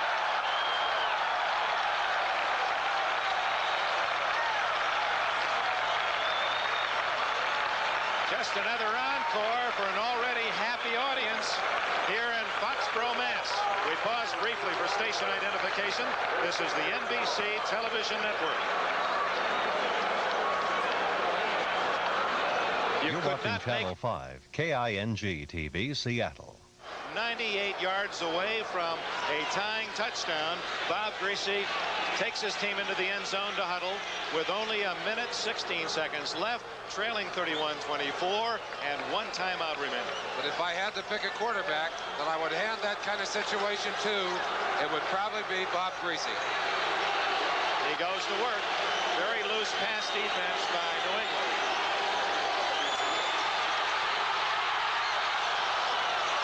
To Tillman, Andre Tillman, who has almost equaled his entire season total of 9 catches. That's his 8th today. No huddle by Miami. Let's see if they take advantage of the new rule and try and catch New England offside. No, they're waiting. Clock running all the time. 55, 54. Greasy in trouble. And now they have to spend their final timeout. Tony McGee, number 78 with a sack. Tony McGee calls himself the designated sacker. He's had 2 of the 3 sacks today. You saw him right there with a big play defensively. No huddle for Miami. They've got to get down the field. They did not call time. The clock is running. 40 seconds. 3rd down play. Tipped in the air, incomplete. They haven't changed the yard marker on the down. They said 2nd down. I think that was the 3rd down play already. It was. Now it's 4th down, and Don Shula, he's looking for a miracle. They're showing 3rd down on the sideline marker. Let's see what happens. It is not 3rd down, but 4th down, and the ball, with the clock stopped, 36 seconds remaining in the game, rests at the Miami 7-yard line, where it is 3rd and... I don't think they know, Dick, that they've got the wrong down marked on the down. 3rd down. They've had 3 plays. How can they show 3rd down? Well, we're going to soon learn whether that's a factor or not.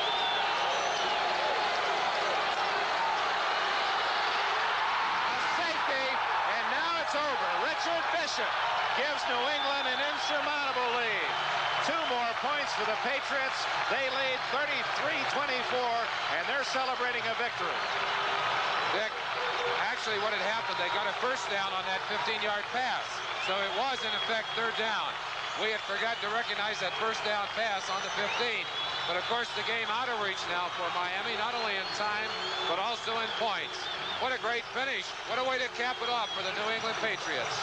They played outstanding football offensively. The defense had trouble stopping Miami most of the day. But when it counted, with the game in New England's favor late 31-24, the defense played its best football for Chuck Fairbanks.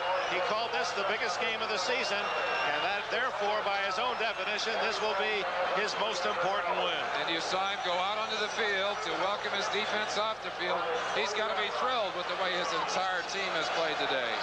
Kind of performance that makes coaches just warm up inside. And in turn, although it'll be in defeat, Bob Greasy's return as the starting quarterback for the Dolphins has to be heralded as a success. He moved the team very effectively, threw the ball well, and they'll get another chance, last game of the season in Miami. And they'll have the home field advantage. Appropriate, too, to say, as they try a little onside kick to finish this thing up. Appropriate, too, to remember what an outstanding performance they've had today. They have not played bad football. They have simply met a team that played better football than they did. Mike Hawkins, 59, recovered the unusual onside kick off a free kick from the 20. Greasy, he's been there before in victory and defeat. And this very intelligent veteran quarterback, wonder what he's thinking right now. Wonder what's going through his mind. Well, one thing he knows is that he put a lot of good things together today, and I'm sure that those are the kind of things that Don Shula, who is a veteran and intelligent coach, will pick from the films to show to his team. He'll show them some mistakes too, but he'll draw the strength of what they did right in this game, and they've done a lot of things right. New England's going to be 6-2, Miami 5-3. The Jets won today. They'll be tied 5-3, and next Sunday here on NBC at 1 o'clock Eastern Time, it'll be our pleasure to be back here in Foxborough to see the Jets challenge New England's lead. So it's still a dogfight atop the AFC East as we reach the halfway mark of the 1978 season. Miami spends its final timeout. 23 seconds left. I think they're postponing the agony, and I can't blame them for that, Dick. But looking back at this game, what an explosive contest. Back and forth throughout the day. Certainly the kind of game both teams can be terribly proud of. Well, let's recap the scoring. Miami scored on a run by Williams, 7-0 first quarter. Then New England tied at 7-7 on Johnson's short run. New England went ahead 14-7 after Doug Bedoyne's second interception led to that touchdown by Cunningham. Then Greasy to Moore, 9 yards to tie it. But before halftime, New England marched for a field goal by Posey to make it 17-14. Start of the third quarter. It went 21-17 as Miami scored again. Then New England took the lead at 24-21. Tied by Yepremian's field goal, 24. But the final score will read in New England's favor as the final seconds tick off, and Chuck Fairbanks will take his Patriot team to the clubhouse with a big win. They're in sole possession of first place. This is the kind of victory at this point in the season that's terribly crucial for a team like New England, facing a team in their own division, team with whom they were tied for the lead. Very, very important that they walk out of here with a victory, knowing that they're going to have to play Miami in Miami later on. So the final score here in Foxborough, the Patriots 33, Miami 24.